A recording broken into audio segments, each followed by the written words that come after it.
Very honored Frater BT's Esoterinerd podcast, episode 69. 69, dudes! In which I interview Katherine Russ, also known as the Yogini Katherine Yoga Mayi, at YogaMagick.com. But first, Transformations and Footnotes. for those who are new, this is the segment in which I recite my father's book, verse by verse, and then talk about it. All while we listen to the album Oxygen by Jean-Michel Jarre. Transformations by John Dan Reeb. Chapter 2, verse 1. The desert night glows clear in the flesh place, and the air is clean in a sacred place you and I know. The stars glow, and you and I can hear our nerves sing and our blood roar. Even the night creatures, singing with the wind, do not interrupt the music of blood and nerves conversing with earth in universe. The afternoon in the same sacred place is another life glow of the same kind. We climb high in the pyramid rocks, just above the magnetic quartz hill where the world jams into geomantic harmony. The higher we climb, the more quickly we forget our names and the way out of this place. The fiery ones remember, and the sky turns yellow. You and I can tell that the gate is open. The red hawk soars lonely above in figure 8. The underground rivers merge with the blood roar, and our nerve song cries in the hawk's throat. The sky opens. Verse 2. Balancing the three selves is possible in the flesh place. The being fire burns in the crown, permeating all the rest. In these are 7 life centers. Should we tell the others what they already know, or let them find out? Verse 3. Possibly, you and I have created an alternative to the 2 possibilities just suggested. We can speak to them in whispers that they will know are familiar. That is the thing that the stuck ones will find entertaining. Whispers that they will know are familiar. And now for the footnotes. Desert night, Joshua Tree, we both know. It could be anywhere, I suppose. New Mexico. I mean, I suppose if you have a desert near where you are, if you're far from here. He was from here, so I'm probably more, close. Although he did travel the world, so maybe he's thinking of some other desert. But I know he's probably thinking of some place in Southern California. Anyway, I love this whole image of the world and the body. You kind of get it. I do my best to get people there in yoga class where in the Shavasana where they're like kind of tripping on that their blood is pumping and the underground rivers are there too and the magma of the earth and they're breathing and the sky is blue and there's wind and all of these things are happening together as one great dance. The specifics of the symbolism one could get stuck on, as my dad would later call in this same book, the eggheads who goose chase footnotes, so I'll not be one of those. I'll simply say we did go a lot of hills and there was a lot of quartz. So he's talking about 3 selves and 7 life centers. Is he himself talking about the 3 Freudian selves and the 7 chakras that later Katherine and I make reference to being a careless and haphazard correspondence? Maybe. I don't think so. But maybe. I like how he lets it be kind of like, oh, you and I are in on this, right? You kind of can tell that that's very intentional, because if you're high and mighty and snobby and talk about stuff like I do that people don't know what I'm talking about, then they might just immediately be turned off. But if I talk to people and say, well, you and I know this, they might be more inclined to be like, well, yes. So there's that. I always felt like he was talking to me.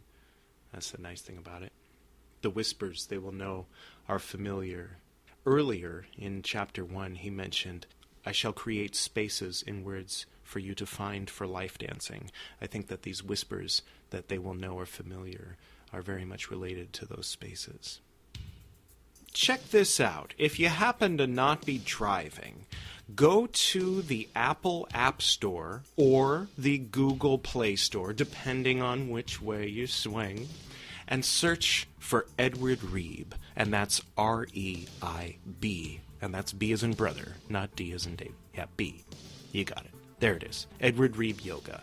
Go ahead and download that onto your phone.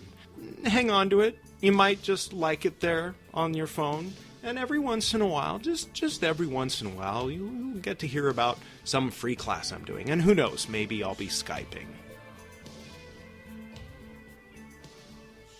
Our guest tonight is actually going to be the guest on the To Be a Yogi podcast, which is a sister podcast to this Esoterinerd podcast, as I like to call it, the other Esoterinerd podcast. You are about to hear the complete interview, well, as complete as it's going to be, on the To Be a Yogi podcast.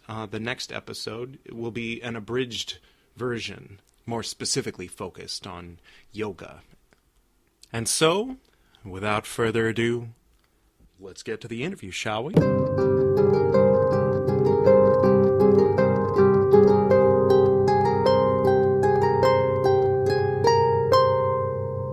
Greetings, sir. Welcome to the Esoterinerd podcast.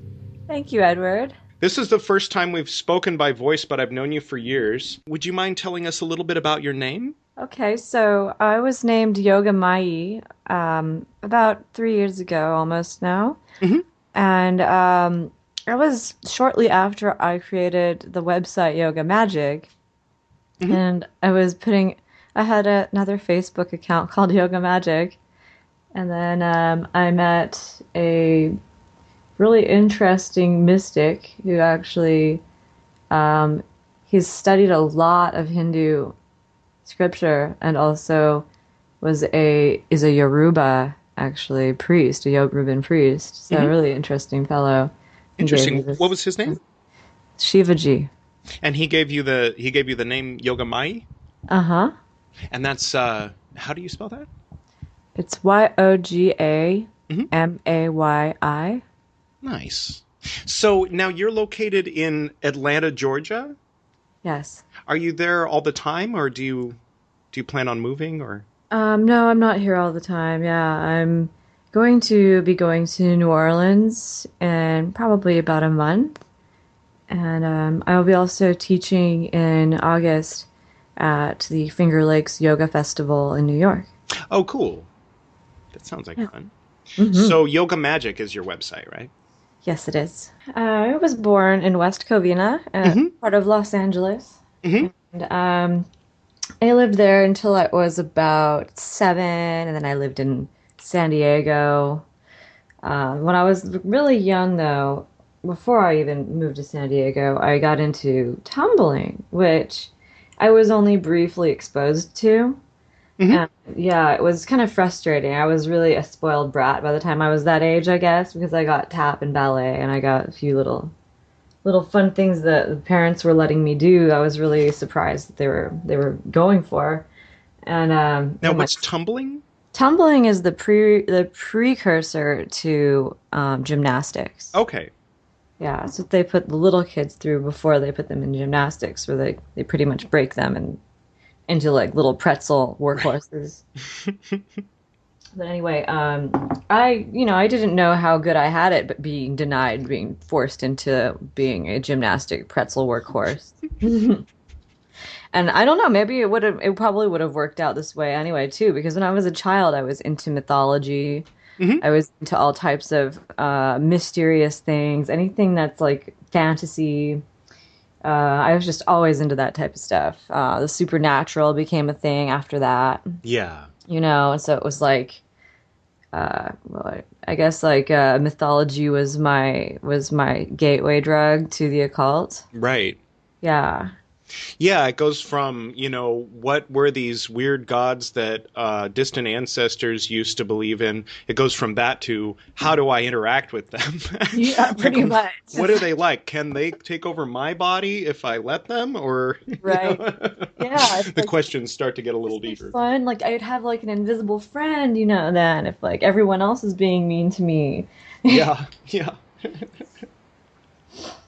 yeah.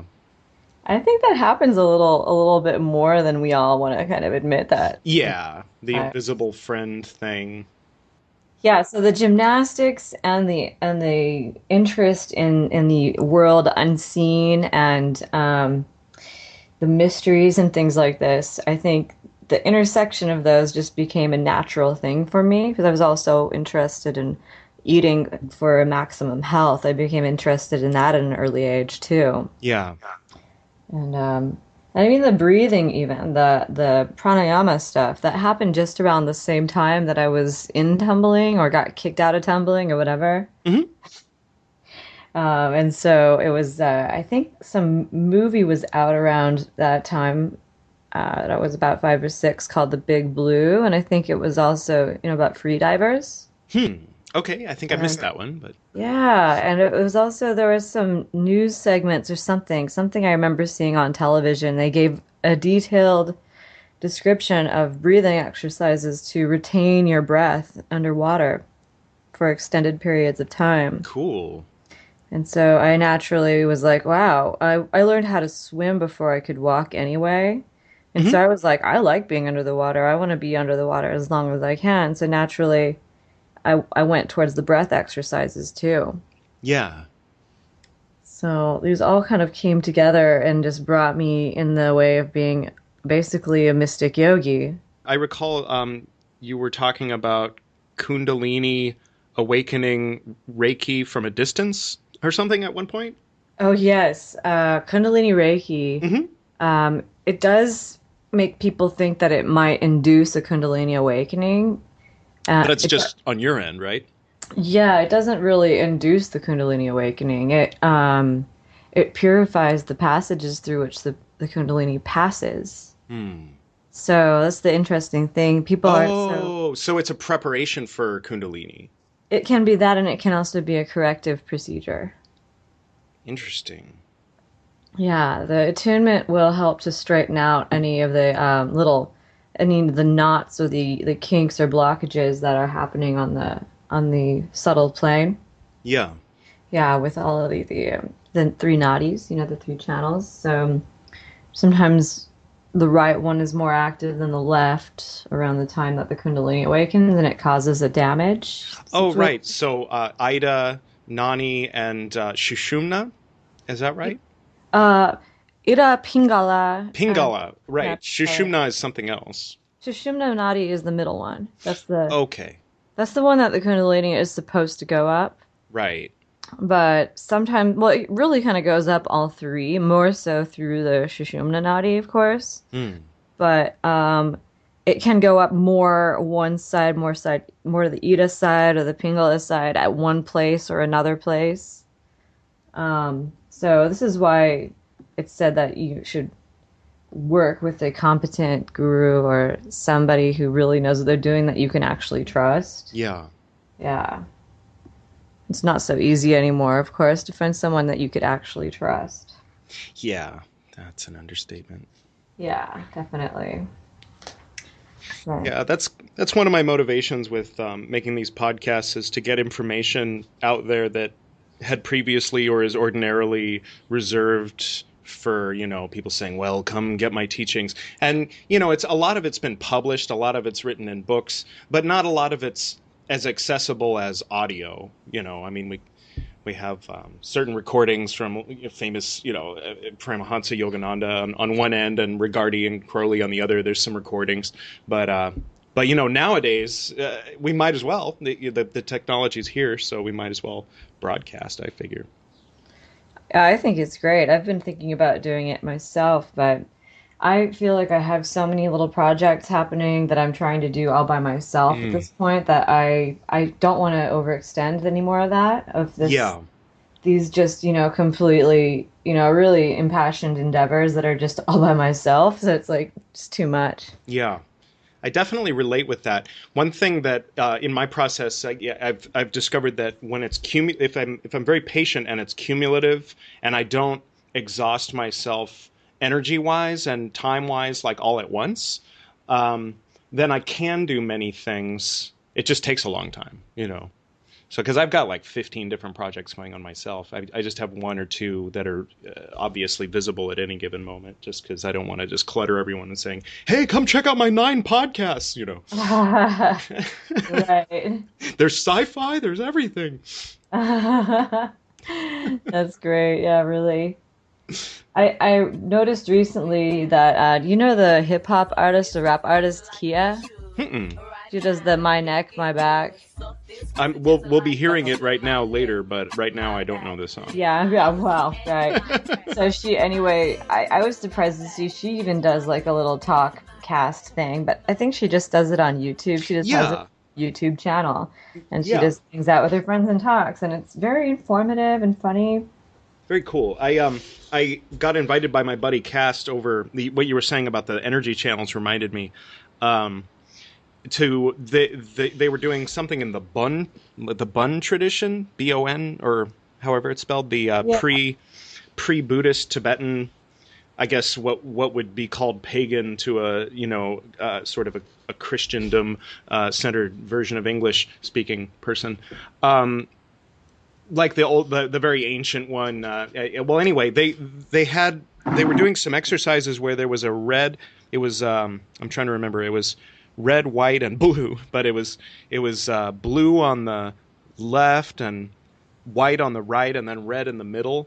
And one would go up one way and then wrap around somewhere in the top of the head and go down into the root, and the two sides would both do that, and then the center one would go out the top of the head. It's really interesting. It's Hmm. bizarre, elaborate breathing exercise, but there's a lot of room with something like that for people to come along and say, "Here's the long missing thing that no one's ever heard of because." I'm the only one with the lineage, So, I mean, I'm always skeptical of that kind of thing, but, Yeah, at the same right. time, interested. Right. And especially if I get something out of it, I'm like, what was that? That was interesting. I think I have my own lineage. That's like maybe that's a problem I've got, where like I don't feel like I can go underneath anybody anymore. Yeah, yeah. Well, it's not Um, necessarily a problem. yeah. It just means you're a type of person. Like, it means you're an alpha on a certain kind of spiritual alpha, maybe. Maybe. Yeah, I don't want to sell myself too short. Yeah, yeah. I could always run into the next amazing spiritual juggernaut. Yeah, but there isn't a lot to like believe in, out there. I think probably part of for that's technology and the availability of information, that it's much more difficult to dupe a room full of people into believing, one harebrained side of the story because someone is going to challenge it publicly. Right. Yeah. I really am interested in the idea of writing some serious stuff and publishing it to the point where it might even invite people to come and dispute some of the things I say. And Yeah, I think I would welcome that type of experience. yeah, Yeah.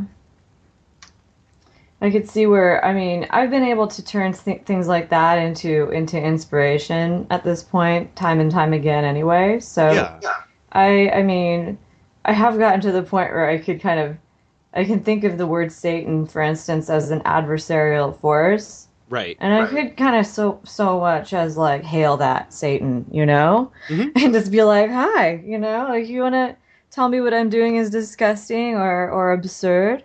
Oh, I would love to hear more." Well, yeah, and the one that calls you disgusting and absurd in the name of Jesus doesn't understand that they're actually being the accuser also. So they, Exactly. yeah, they too are a devotee of Shatem.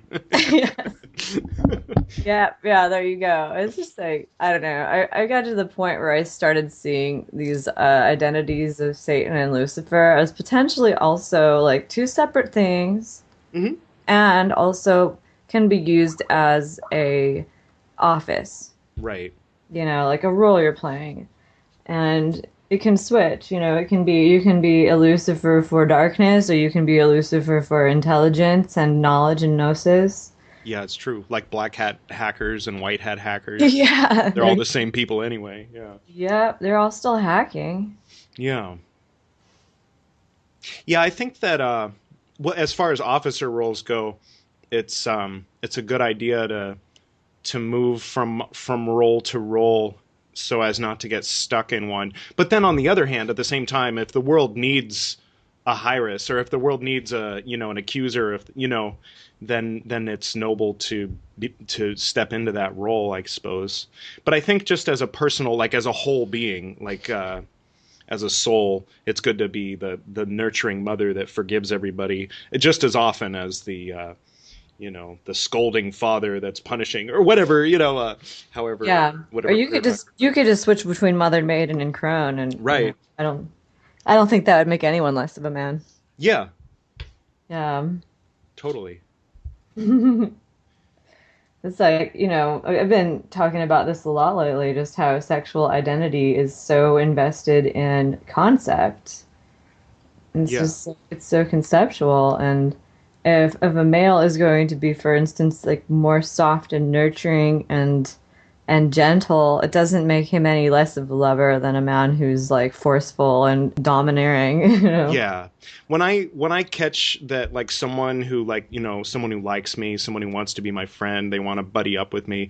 When I start to get a whiff of kind of an old-fashioned traditional chauvinism slash homophobia, I just start describing in intimate detail the time that I gave a blowjob to the Prince of Denmark, and that usually takes care of it. The rest just sort of takes care of itself, and they either get over it, or they're willing to overlook that about me. It does something. It helps tear down a wall one way or the other, and I think it does something positive for the world in general. Because in the next generation, they might not tell their kid thus and such when they're 4 years old, and that makes a huge difference Right. if they've changed their mind.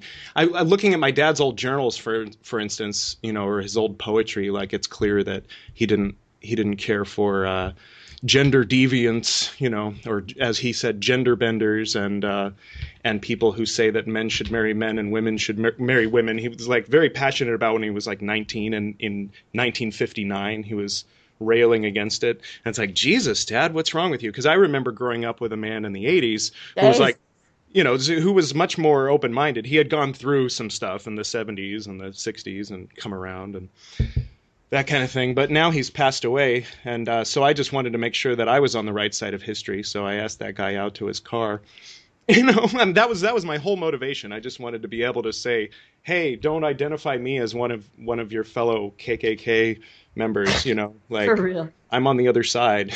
you know. Yeah, right. I feel kind of leery about being around large tribes of white people here in Atlanta. On that note, Oh, in Atlanta. Well, at yeah, least.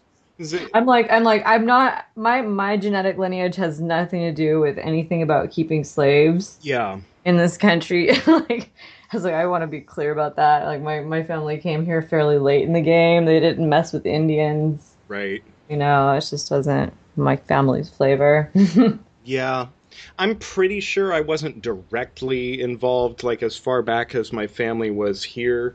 But I do have some Dutch roots in New York, and I don't know exactly what I unpaid servitude went on, in those situations. So I mean, I went through, when I was a kid, and I learned about all that, and I went through my time of feeling really guilty, and it still comes back around. And I did my years of doing charity work in downtown, and it's still there. It's still there. But I feel like I've actively done things to in at least in my own feeling, in my own mind, um, if there's an inherited karmic debt, then I've got to do some action. I've got to do something about it. Right. So I wonder if just getting some Kundalini Reiki attunements and healing your karmic bond with it yeah, help, because that's what all of that's that stuff helps totally. I Yeah, like that with the Kundalini Reiki, because you can do stuff with people that they're like not in communication with you, and they've turned their back on you or whatever, they won't talk to you. yeah, And it would be considered like black magic if you were to work directly on them. right. Without their permission. Yeah. But you can work on the karmic bond, you can work on the connection. Yeah.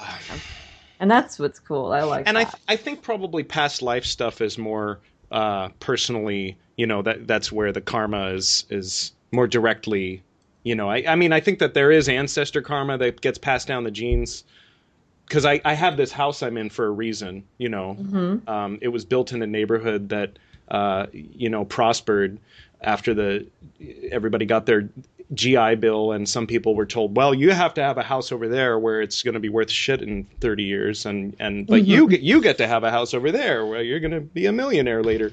So I mean, to benefit from something and then disown the karmic debt doesn't seem 100% true to me.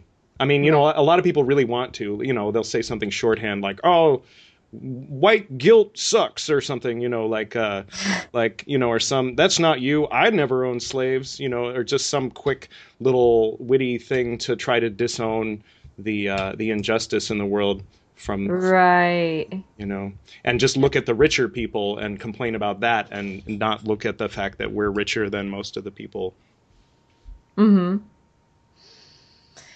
Yeah, we just take so much for granted now. I mean, I've been talking about this a lot lately, how most people now are totally capable of eating how royalty used to eat. Yeah. And getting gout how royalty used to get. And all of these things. Lead poisoning the way royalty used to. Yes, like all these lovely little things involved with like gorging yourself on meats. Like so many people can Right. Things that used to be associated only with the upper class are now associated with the lower class in the first world. Like eating at McDonald's every day, and like drinking extra large soda. Yeah, all the sweets and the alcohols and the meat. It was like that was the stuff of royalties. Right. Their deal. But the people whose parents could afford to send them to a good school will come out the other end going, gee, I should really watch what I eat and maybe take up some kind of yoga practice so that I'll live. Yeah, right.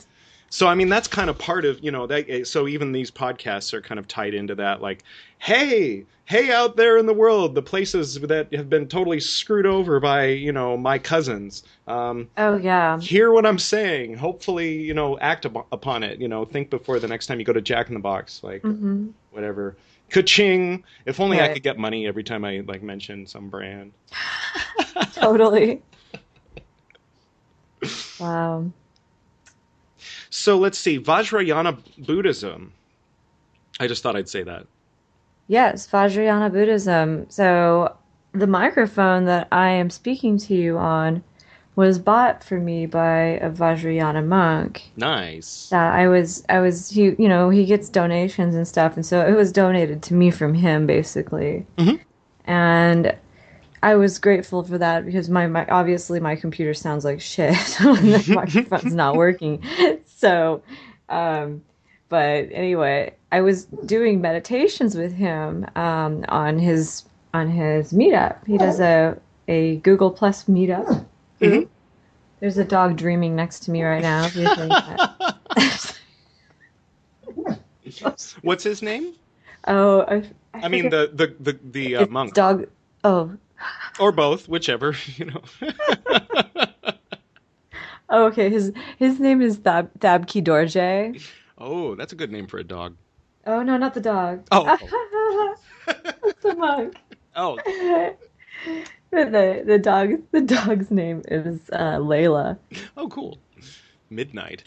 Yeah, she's just visiting right now. Layla and what's the other dog's name? Coco. Layla and Coco. Yeah, but Layla is like she was barking in her sleep right now. Anyway. Nice. What was I talking about? Oh yeah, so this monk. And I began co-hosting meditations with him online. Where can we find those? You can go to, okay, what is it? Is it just meditation online? He's known as Dabki Dorje. He's also known as Dawe Gotcha. So they have, these Tibetan monks. They've got long names. Dawe Gotcha. Let's see, theartofliving.org. Okay. Is that what it is? Let me make sure. I can't really quite tell. This is talking about Sahaj meditation. There's so many meditations online now. We can always figure it out later. Yeah, we'll find it out. We'll find it. But yeah, Dawe Gotcha. You can find him on Facebook also. But yeah, the rooms are getting full. There's only 10 per room that you can do, but he adds on a second room somehow. I think he adds another camera or something. Yeah. I see. It's pretty good. Nice. Yeah, it's like a 45 to an hour of meditation. Is it like going through different levels or There's connecting with parts of the body? There's a little bit of setup at the beginning where you just work on your breath, and then it's just quiet for 20 minutes, and then every 20 minutes they ring a bell to bring you back and help remind you to stay present. I see. Yeah, it's pretty good. Yeah, like for people who are addicted to the internet or their phones, to find ways for them to meditate anyway is always. Oh yeah, take an hour, you guys. Close your eyes. The Insight timer. For $4.99, you can have a bell rung in 5 minutes. Oh yeah, right, totally. Maybe you can I've got it. You can get a Dharma I'm bell. a subscriber. Yeah, you are. Haha, that's great. Yeah. Dharma bell timer. Well, I used to do yoga during my lunch breaks every day, so I had to make sure I didn't fall asleep during my shavasana. Oh, right. Or if I did fall asleep, I'd wake up. Mm-hmm. There's also this wonderful meditation, that I've been teaching lately with the candle. It's Tratak. Have you done any of that yet? Tratak is great because it helps to strengthen your pineal gland and it cleanses it. Nice. Yeah, and it's one of the Shatakarmas, or the 6 Kriya practices in the Hatha Yoga Pradipika. I could just put my candle on my website. I'm thinking about doing that. I can make them for anywhere between $50 and $100. I'm trying to think of what I'm going to price them with or at. They're kind of a little bit involved, but it's a nice simple candle holder too. It's just made out of rope and bamboo. What was the name of the website again? It's YogaMagick.com. Oh, okay. And that's Magic with a K, right? Magick. Yeah. So, have you worked with a lot of, any Western esoterica? Well, I had a friend in Massachusetts that I was staying with for a little bit, who he created his own kind of like occult group, whatever. And he's probably a former student. I know, it was really interesting. He was in Homsey. Yeah, he is a former student. Is his name Dennis? No, his name is. I called him Frater Barabbas, but it turns out there's another Frater Barabbas. Oh wow, how funny! I'll bleep out his name, but yeah, definitely. He gave me my sword. That sword that you see me use in the streaming. He gave me that sword. Oh wow! Yeah, I probably held that sword. when he was getting his air dagger, he got it as part of a set. There was a sword and a dagger. How long ago did that happen? That was 2001. Oh, 2001. Okay, yeah, that was before I met him. Yeah. Huh. Well, that's neat that he tried forming a group and stuff. I think he's on my. That was interesting. My Facebook and stuff. His ex-girlfriend went on a podcast and said that I had slept with my mother, so I had to. What? Oh my God! I had to threaten them, No. And they took it down. And I sent her a very bitchy note, and she blocked me. So, yeah, I'm the ex-cult leader lackey from her point of view, the brainwashed culty that she had to run away from. So, I mean, I think I'm just Oh forever branded my. in that role in her mind. So, Yeah. and she just Yes. decided to add on to that my mom and I had had sex and go public with it. And I was like, Ooh, okay, wow. fuck you, you know, like, That's a really good way to burn bridges. There's always a reason for everything, and yeah. these people do not talk to me anymore, and I don't know what I did to Mm, them either, but it looks to be that they have a problem with accountability. hmm. Yeah. Interesting. This is what I would chalk it all up to. He got into publishing, didn't he? I don't know. The last time I heard he was working with Mac. Oh, okay. How this has gotten so catty. I had no idea. That's so funny. Oh, Wasn't the occult surprising at circles all. of the world are so tiny. Oh man. Um, yeah, before him, actually, I met somebody who's in an AA group who I don't think I will mention. Hmm. And I met him in Holland, and he inspired me to make some kind of sigil. And it turned out to be like a hyper sigil that I had no idea where, I don't know, it kind of worked in through a lot of things. Hmm. And it worked with some particular published materials that say that you shouldn't mention them. Hmm. Yeah, very freaky stuff. And yeah, it was I was always kind of a wuss. My grandma was fundamentalist Christian, so I always yeah. had that little streak in the background that kept me away from anything that was just really overtly dark. So I always worked with the Shem and not the Goetia kind of thing. So Mm-hmm. when people argue about whether the Goetia are, Canaanite gods or Hebrew demons, I'm just sort of like, I don't care. I'm not working. Uh, I just never yeah. bothered. I heard a story about one of them possessing my dad and trying to kill my mom and my sister, so I just avoided it. Like, Pretty much. I get you. just Yeah. figure. It's So like, people are like, oh well, that's just Christian. I'm like, well, maybe it is. Sorry. I'm like, I don't know. yeah, wow. Maybe in my next life I won't have that imprint. Hmm. But, I mean, my dad was tantric Buddhist, so at the same time, I thought that, working with the perineum at a young age was pretty normal. But, and so in church, I was like activating the bandhas during prayer and stuff, and just sending pink light out from my chest and secretly going Om when I was saying Amen, Uh-huh. just a little thing. So I was kind of always bridging that. So I just sort of am still doing that because just because it's useful for some people. I know that like from a lot of people's point of view, they're on page 30 and I'm on page 4, but I'm doing what I'm doing for the people who are still on pages 1, 2, and 3, and That's good. and I'm on page liking that. 4 so that they'll know that they're not alone. Mhm. So what else? Okay, so what other do you have any other influences or interests as far as occult, esoterica? Is there any like a voodoo thing or anything else? Well, I've known some people that are involved in not so much, well, like kind of like voodoo. What Hmm. else? It's more like Yoruba though, which is like older than voodoo. Hmm. Yeah, a little bit of that. I have like a light interest in that. I've never really addressed it too directly though.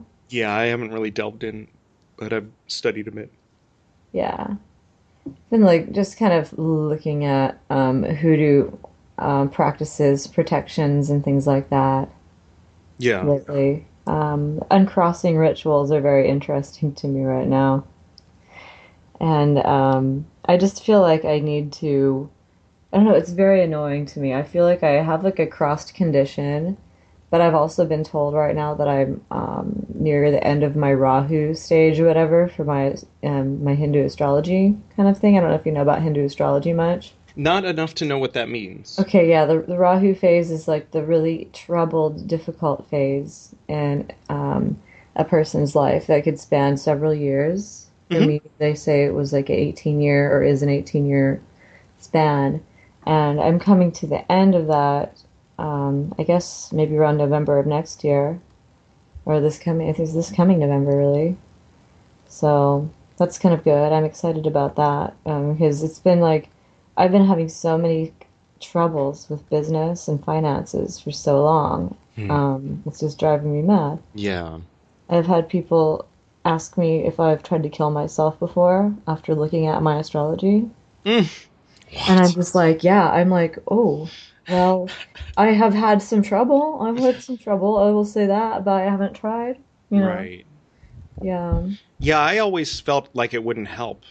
Like it wouldn't make the depression go away, and I'd just have to start over as a baby and shit myself and go through puberty again. So what's the point? You know, like I'd rather just Exactly. wait this one out, you know, Yeah. put that off as long as possible. You know, I always figured it'd be better to just crawl out the window and just walk than to kill myself. Like if my situation is that horrible that I'm really going to kill myself, then just walk. Like I'll try out being a bum, you know, if I have to, if I just have to hit the road, you know. Right, there you go. That's a good way to look at it, I think. As a last resort, yeah. Yeah. Yeah, I mean, I've thought about like when I was around 21, I think I thought about killing myself, but I was like, no, I think I'm just gonna go back to LA. But that's what I did, you know? And I was like, I'm sure LA will kill me pretty good if I don't, you know? Yeah, I yeah, was in slowly with smog and such a negative stress. place in my 20s. Yeah, Yeah. it was like my self-esteem was like so bad when I was 20. I thought that I had to keep my hair black in order to like feel good about myself. I was like, if my roots started showing, I was like, man, I don't feel normal anymore. Yeah, I can kind of relate with that. You know, look in the Yeah. mirror. I haven't shaved in a couple days. I'm like, oh, I'd avoid me. Yeah, wow, facial hair is a different thing. Yeah, I don't know how I ended up with this mustache. I mean, it was that guy Golden Stash, of course, the street artist inspired me to grow a mustache. But now I'm like, I feel like I'm committed to it at this point. Um, Yeah, I don't know. Entrenchment. Yeah, yeah, but I mean, it's like he made my logo, the little white man meditating in the blue square, and Uh-huh. uh, and so I feel like if I shaved my mustache, I'd be betraying him. Not true. Oh no. No, the plan is I was gonna show up at Comic-Con and paint it gold, and then walk around in a tuxedo with a bunch of Masonic jewelry and demand that people know who I am, Oh no.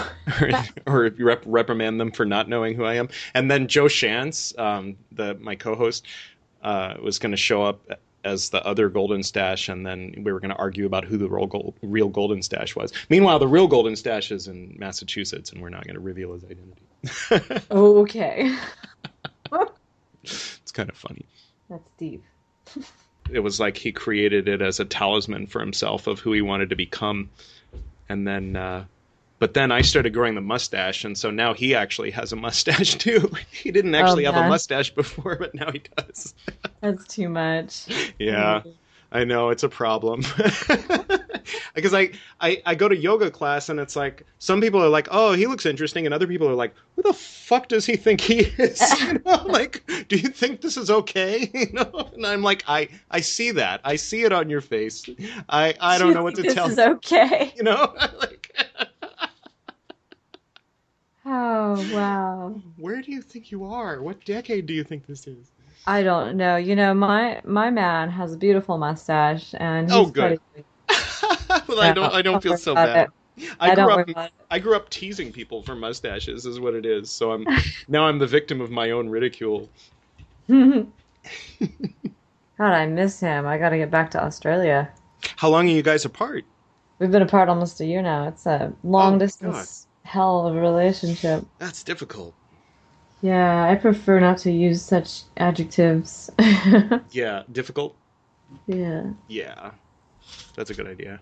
I prefer to say that it's wonderful because somebody really truly loves me that much. I think at this point in my life anyway, I naturally need to work on my boundaries Yeah. due to, several things like where like, yeah, I mean, I've been messing with the occult since I was a kid. It was all like, I mean, I did go, I hung out with, I converted with the OTO too before meeting like Golden Dawn Kid and all these other people. Hmm. I played around with Anton LaVey's Satanic Bible and Satanic Witch. I thought those were just like novelties when I was a child. You know, and so I went as dark and dirty as I felt like doing, you know, that day, you know, whichever way the wind was blowing, Yeah. you know, and I really was so skeptical. I was allowing myself to play into all types of ignorance with it. Yeah.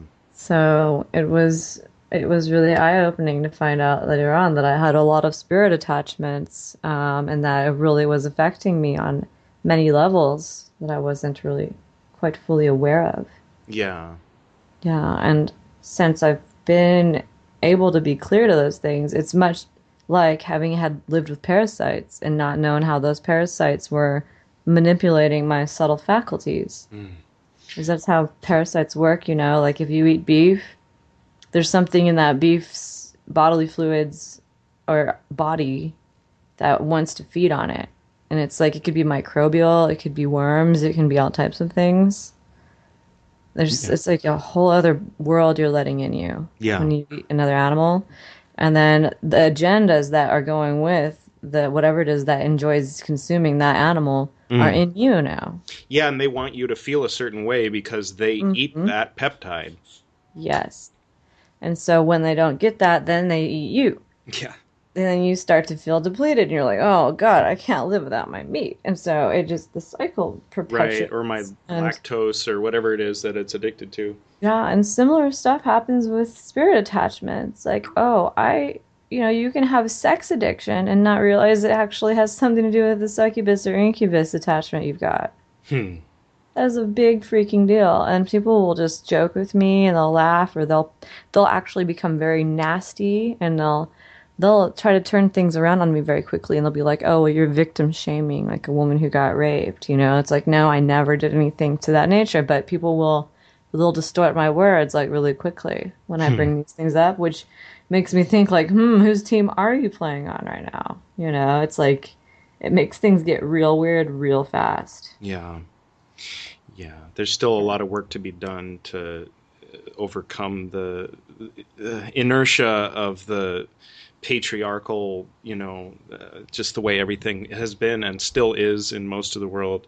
It's like we get spoiled in Portland or certain parts of Los Angeles and forget that most of the world is still living in, some previous century from our point of view. I mean, it sounds arrogant, when I just blurt it out that way, but that's how it feels from the point of view of someone who isn't constantly surrounded. I mean, that ad that just came out telling everyone in Saudi Arabia how to properly beat their wife. It's just Are you kidding me? It's sick. No.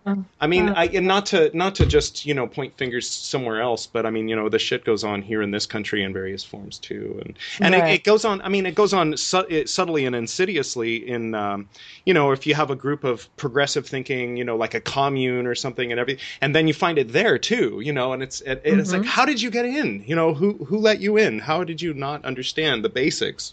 Before you walked in here. Right. Got to give people the same respect that you demand for yourself, regardless of what they look like, regardless of their size, regardless of the pitch of their voice, regardless of what role they play in reproduction. Right. Absolutely. But anyway, sorry. That's okay. Yeah, oh my God, I could just talk forever about things like this, just because it's like, I mean, for instance, sexual exploitation between adult males and females. It's just like it's rampant. It's so rampant. It's considered to be a natural process that a man and a woman agree on some kind of a transaction where it's like not even a love relationship at all anymore. There might be sex happening. There might be all these things that look like a romantic relationship happening, but underneath it all, it's a mutual agreement to use each other. Yeah. And that, I think maybe that plays in with some little demonic possessions as well. Like I seriously think this whole world needs an exorcism, and It's Kali Yuga o'clock.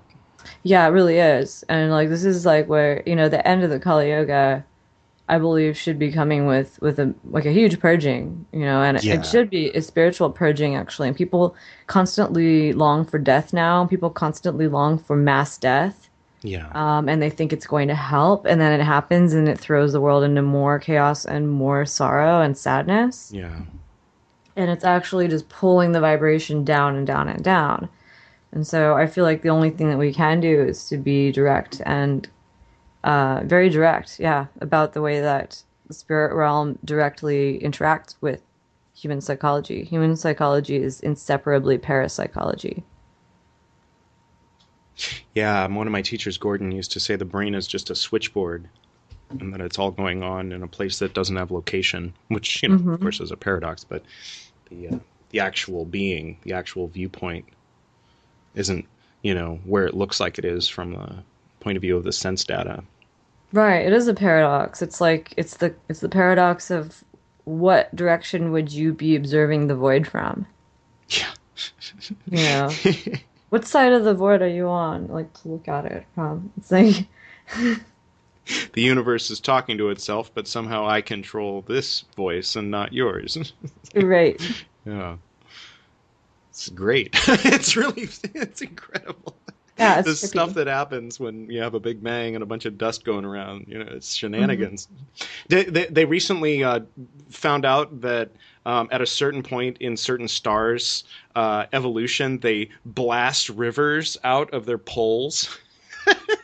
What? Like thousands of Amazon rivers just going out of the north and south pole of budding stars.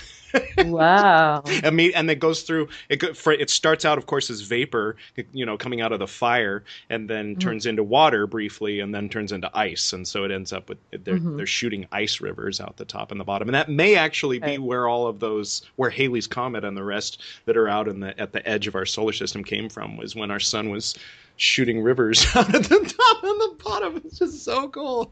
That is so trippy sounding. That's yeah. So cool. Yeah. Really Every is. time they discover something like that, it adds a new layer to just. On such a great level. I'm really glad to have been able to give me embrace. goosebumps. Exactly. I feel sorry for people who are trying to decide whether or not they believe in evolution, because they're really missing out on a lot of present time religious experiences in science. I know, right? Science is having religious orgasms now. Yeah. These guys are just staying up all night. They're on Mars time and JPL. Isn't it past your Mars bedtime? So, how did you get started with yoga? I was only about 6 years old and I was in tumbling, and then I was taken out quickly because my mother was not able to keep paying for it since she had my sister on the way.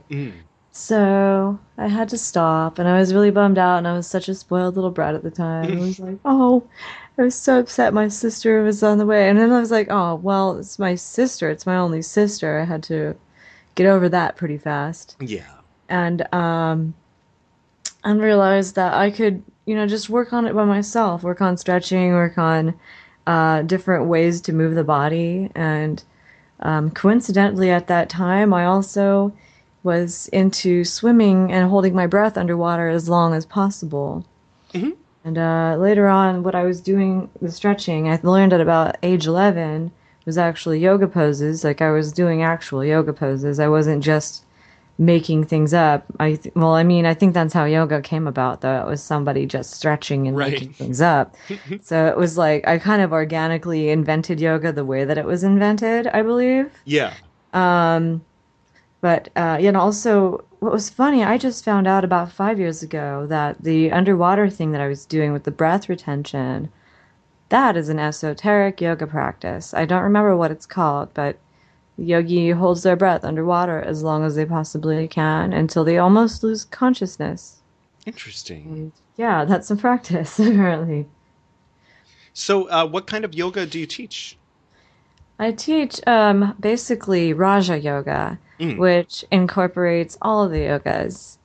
And so the things that people are innovating all the time on a regular basis, I just consider that as Hatha, according to what I teach. Because Hatha actually is translated as a means of force to direct your senses inward. So I teach a lot of the classic postures, and I've taught so many different styles since I've been teaching in different studios and gyms for so long, that I mean, like I'll teach that standard vinyasa thing that everybody likes. That's kind of dancey and kind of aerobic and fast. I can totally do that. And I've adopted some detox oriented kind of like sequences, and also I've taught a lot of yin yoga, which I really love. You just have to have a lot of props for that. Yeah. So people will be supported.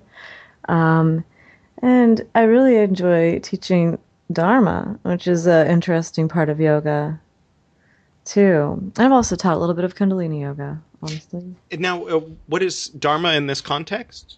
Dharma as in basically after a meditation period. So I'll teach meditation, and then we'll talk about the nature of meditation or of what we're experiencing in our mind. Mm-hmm. Or what makes it difficult for us to stay in a space of love and happiness or contentment, So Dharma is such a broad topic. I can talk about anything, basically, and apply yoga to it. So anything that we happen to go through on a daily basis, or something that, like, for instance, having a hard time waking up in the morning quickly, and starting to understand that that's actually a process of choices. It's like very small choices, and it's like microprocesses. But if you can get into those microprocesses of choices, you can wake up easier in the morning. Yeah. You can talk about that in Dharma. There's like so much. I have a dish that has the Japanese do symbol on it, which is their word for Dharma. Nice. That in the statues of Padmasambhava always depict him holding it, well, not with the Japanese symbol, of course, but holding a vessel that represents the Dharma in his left hand and the Vajra in his right hand. So I emulate that practice sometimes when I'm doing my personal work. Nice. Yeah, I love holding the Furpas and Vajras and things like that during meditation. I think it's nice. Yeah. I don't have a regular practice of it, but I have done it from time to time. Nice. So what are your plans for the future as far as, yoga teaching and YogaMagick and all that? So I've just recently decided to open up YogaMagick to a kind of yoga teachers community. Mm-hmm. At least right now, to start. And I just want to give people who are yoga teachers and have been teaching it for a while, or who are pretty skilled and have a hard time finding other yoga teachers to relate to, or they have a hard time, they seem to like not be connecting well to a lot of like the general populace. Perhaps they have like me, for instance, like kind of like a esotericitis, I guess you'd call it. I don't know. Yeah, I think I've probably got that. Yeah, it's like when you're into like the really deep and heady stuff, and some people like, they're branching off into the other camp where they're just like, I just want to do acro and I want to be pretty and cute. Yeah. Yeah, there is definitely a lot of different ways to approach yoga. I try to be able to, like I'm building up my reputation, I think, for being able to teach the straight acro stuff by teaching at Crunch Fitness. So I substitute for, different people's classes and stuff like that. But when people come over here, I mean, for what so far has been free classes, like I don't feel, just in my personal background, I came from a school where they didn't charge for healing. And so when I do something that I consider to be healing work, like helping them open up their chakras, I don't charge them unless they want to make a donation or something. But if they're coming over and I'm using my training in yoga and alignment to safely navigate them through a set, then that I charge for. So that's kind of where I'm at with it personally, but that may change. Right. That's interesting. I've been working on providing a little bit of counsel for people lately. It's like, maybe it doesn't sound like it's directly involved with yoga, but I still think it does. Yeah, I don't know. I think it's all connected. I'm to this point where I feel like I can write my whole life into a yoga kind of scenario. I feel like I'm just totally absorbed in yoga at this point in my life. Like I do feel like I've to a level embody yoga. Excellent. And it's really interesting. You know, I can just kind of it drives some people up the wall though because I don't do small talk very well at all. I'll start going off on some deep inspired topic at lunchtime and people are like, "Wow, I just want to take a break, you know, like, I'm just trying to Yeah. eat my lunch." And I'm like, "Oh, you know, That can oops, get lonely. awkward." That's another reason why I have this podcast is I have to reach out to people all the way across the country to have a satisfying conversation sometimes. Right, you know, and this is probably why I should have a podcast as well. Yeah. Because I do feel like my students are so far flung. I have so many people all over the place that they want me to come to them. They want me to come teach them. And I'm like, well, I can't come to you because I can't make very much money in the Right. one place where I'm at. Because like as a yoga teacher, I am not doing well right now. I have to be honest. You know, I feel like I'm doing better as a organizer, you know, for planning events and things like that. Hmm. But I don't want to just do it for myself. I'd rather help promote other people. Yeah. And especially if it's people who are teaching something that I can really believe in. So, I mean, that's why I just opened up my website basically in this way, where it's like, hey, if you, you know, feel like you've got something going on, talent or skill or wisdom or knowledge wise with yoga, be it, you know, if you have really good asana teaching skills, that's great. But mostly, I want to find people that also see the true value, psychologically or psychically, even we can say in Yeah. yoga. And I think it's just really important for the future of the entire planet Yeah. that people begin to practice yoga more holistically and begin to truly embody what yoga is showing us, like that we can be totally honest, totally accountable, and get rid of the fear, just like chase that fear out, you know, because it's amazing how I'm seeing this trend lately, for instance, that there is no fear. There is this denial of fear. It's Well, I like, posted "Fear is failure" referencing the neophyte initiation, and that upset a few people. But that's much more of like an inspiring in the context. Not to interrupt too much, but yeah, it's a ceremony where you're being led forward, and that part of the ceremony, you're like, what's going on? Why did uh, I just take a weird oath? You know, yeah. and then Oh they God, lift. they blindfolded me. Then they lift your hoodwink and then they scream, Yeah. "Fear is failure!" And then you're totally confused because you're absolutely terrified, but they told you fear is failure. So you're doing your best not to be afraid. And then you see a nice guy or gal who tells you, "Unbalanced power is evil. Unbalanced mercy is weakness. Go forth unto the cubical altar of the universe." And then that's it.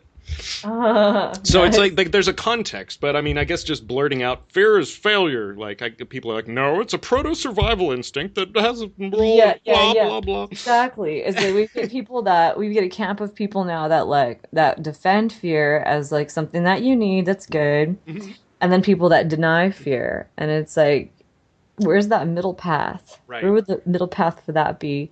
Accepting, Wisdom. accepting that there is fear, and also entertaining the idea that something that is preventing you, like in your mind, something conceptually that is hindering you, preventing you, or immobilizing you from doing something is rooted in fear. Right. And sometimes that's very, very hard to see. It's like looking at like one of those magic eye drawings. Yeah. I swear, it really is. It's like some people just really don't have the mental concentration to just look at why they don't, like, for instance, this pelvic dance party that I'm holding July 30th. Hmm. I'm plugging all types of stuff now.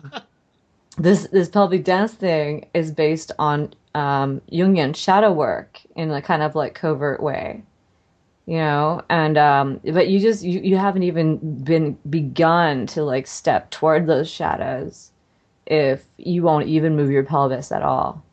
Right. You have not even begun. Because like you know there's a shadow there, but you won't even walk that direction. Yeah. Because you're just like, nope, not for me. You already have closed the whole door, all the doors of perception to what moving the pelvis can do for you. Interesting. Mm-hmm. So this is one of the things about teaching this party to the masses that's kind of tricky because it requires people to really focus on like, why don't you want to do this? Yeah. And it's like, this is like a social experiment Yeah. as well, so it might fail, it might do well, I don't know, but I just know I'm in Atlanta and I'm in a place where a lot of people shake their asses. And I'm like, come on, can't some people want to just like get down and have some fun and party and we'll see what happens. Interesting. Yeah, people get conditioned, as far as I think maybe shaking the hips and the shadow might actually be related. Just in this society where, if someone is uncomfortable confronting their own shadow and they're probably also uncomfortable, doing the hip thing, maybe not. There's probably some overlap. There's like Right. there's There's going to in be the some Venn acceptance. diagram. There's like, Yeah. there's some that are People will both. be able to, they'll want to dispute this all day. Yeah. But yeah, I mean, if you're taught that the devil, is evil, and that's where all the, the part of you that wants to hit your sister, well, that's the devil, that's a demon, that, and you have Right. to, We you have can to just pray to like, Jesus to take it away, and so right. people You get just have to conditioned just, deeply that way before 7, and there's not much you can do about it. I mean, you can try. right. Yeah, that's the tricky thing. I don't know how I got into the position I'm in, but I've been very precocious. I was born with precocious. I'm making up all types of diseases tonight. Esotericitis. What was the other Yeah. one? Yes, that's exactly what it is. I think precocious, once it gets aggravated, it becomes esotericitis. Esotericitis. Yeah. Oh. Yeah. That's the advanced stage. Yeah. Yeah, it's interesting because, I started out being into weird things, and then that somehow led me to taking an oath to isolate myself and study nothing but weird things, which eventually led me to breaking out of it and wanting to be normal. Right. And so I always thought of yoga as too normal. My dad taught me, the chakras and the bells and all this stuff. And then he would say, well, usually when people say yoga, they're just talking about stretching. That's not even, yoga. And so I had this chip on my shoulder, where I'd be like, well, yes, I'm an esotericist. I practice yoga too, but I practice real yoga, not this stretching. And then, Yeah. and then I grew up and, had an actual yogi kind of, knock me around just in about 2009 and made me realize that not only had I misunderstood, but this is probably my salvation. I mean, I needed to get out of the situation I was in, and this is something I can really dedicate myself to that can only be good for everyone involved. That's good. That's great. I love that. I think yoga is really the only thing that has saved my life when it comes down to it. Yeah. Yeah, a lot of It's people say that. It's the strongest life affirmation around, I think. It's just, yoga is it's its own kind of entity. And I was going to say, it's like a amoeba. Yoga is like an amoeba, and then whatever the organism that it eats, it becomes more one with, it becomes more like. Yeah. And the organism that yoga at large has been eating looks like Swedish gymnastics. That's what it comes down to. Yeah.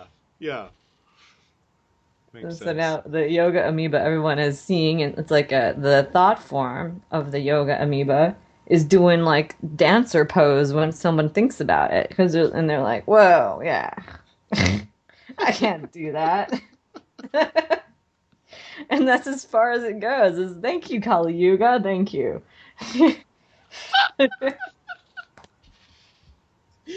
Well, it's nice that there's these like really surfacey schools of yoga for people who aren't anywhere near being, knowing that they would be interested in any of the deeper layers of it, any of the koshas or anything else, any of the yamas or the niyamas, and they can start out with, I was trained in a school called Broga, which is yoga for bros. Oh, Broga. It's where you don't use any of this Sanskrit or these words like love and heart. You say sternum. You don't say compassion. You say lift your chest. Yeah.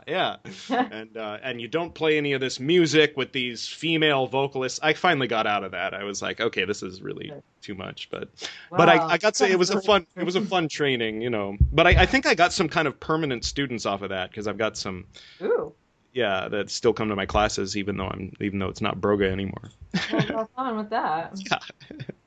Wait, so you were teaching the Broga? It was your invention? No. What happened okay. was I started teaching at Crunch, and I was new. It was my first actual job aside from teaching in K-Town. Not to say that's not an actual job, but they were paying me cash, and they have a 2-star Yelp rating. So so I'm at Crunch where they have 3 stars, and or maybe 4. I don't know. But anyway, so a month in, the CEO says, "Hey, can I?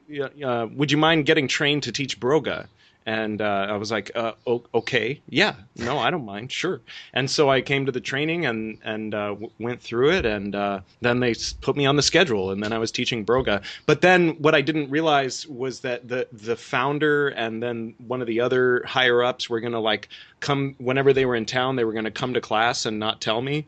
And then afterward, I was, I ought to have 15 minutes after class, to sit down and get criticized by some guy from the Midwest who made up a kind of yoga where, because the whole idea was that, a lot of guys, guys with boots, they think that yoga is kind of sissy, they think it's for women.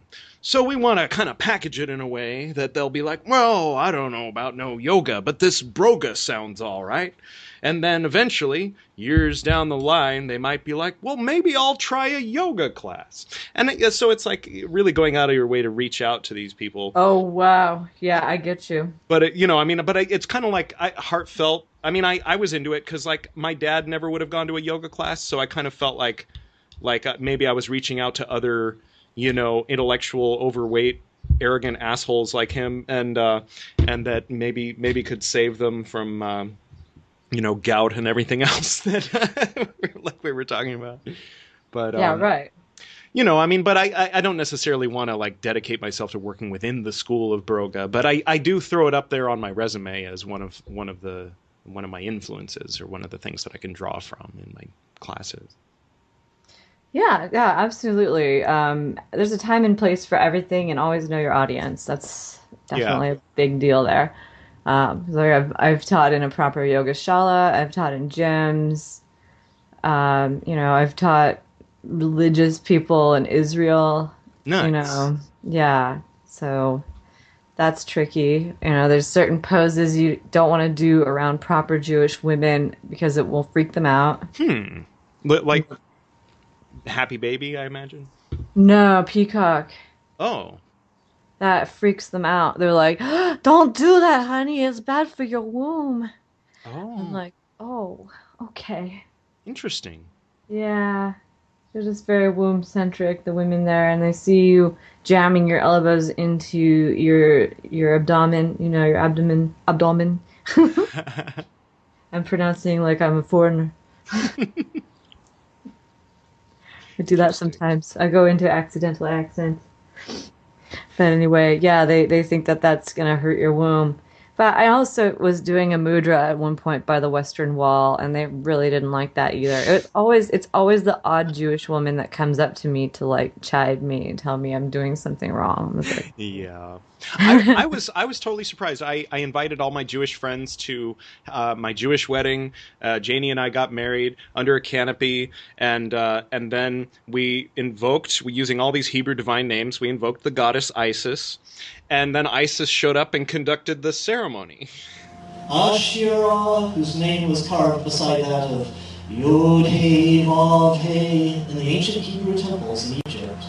We call upon the feminine counterpart, an expression of God, who makes his unknowable nature known.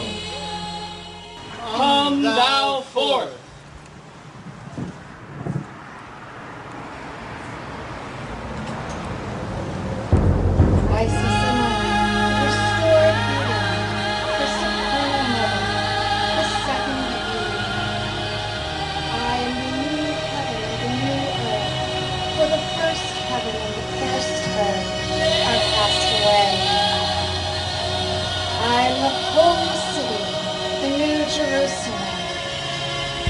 Down from heaven as a bride adorned for her husband.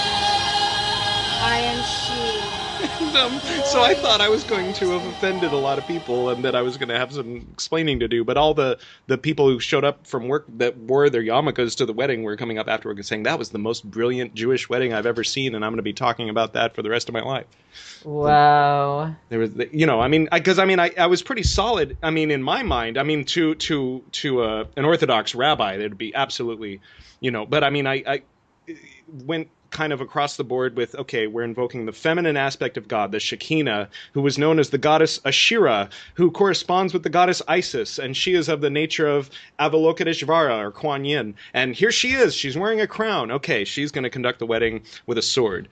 And so, it was very sincere and very, it was basically Golden Dawn, derived in its symbolism. Yeah. But, yeah, it was nice. It was nice to find out that I hadn't offended them. For real. I'm glad that you did not. Yeah. There's a whole spectrum, though. I mean, there's people turning over cars for driving on the Sabbath. Wow. Not every Sabbath, but, it does happen every now and then. I never knew. It definitely got very quiet in Jerusalem when it was the Sabbath. Yeah. Very, very quiet. I was like, wow, where'd all the cars go? Whoa. What has happened? Yeah, when I was going through my training, because, having that background, every time they'd say something, I'd be like, oh, okay, so that's like the Yechida. Oh, okay, so that's like the the Ruach. That's like the Neshama. Yeah. The Prana is like the Ruach, and the Guf is the first Kosha, and, Yeah, and so they're like, are you speaking Hebrew? So that could be go to Israel and just be like, no, in India they call it this, but you and I know it is this. Oh, Lord. People are hardly even grasping the koshas yet to even start thinking about them, not only in Sanskrit but also in Hebrew. How would you describe them? I described them the other day, but in my own unorthodox way. How would you describe them in your unorthodox way?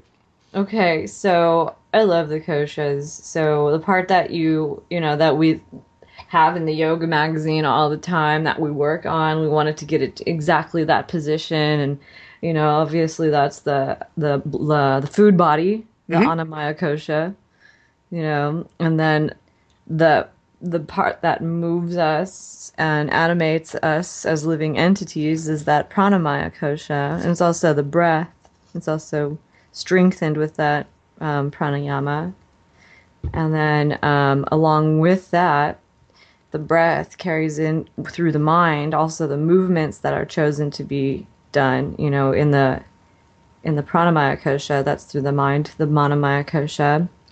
So the mind body is something that we're often trying to use in order to unite to the annamaya kosha. So we only often address the mind all the way through the prana into the ana, the food body, annamaya kosha.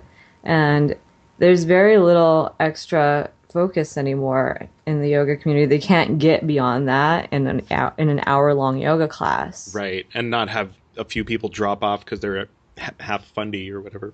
Yeah, whatever it is. They're like, dude, I need to go eat my hamburger after I'm done with my yoga. Yeah. Or I need my beer after I'm done with my yoga. Because a lot of people do beer and yoga now, or wine and yoga. Yeah. And that's become a really popular thing. And this is interesting to me. So instead of going into the wisdom, we're going into the intoxicants. Yeah.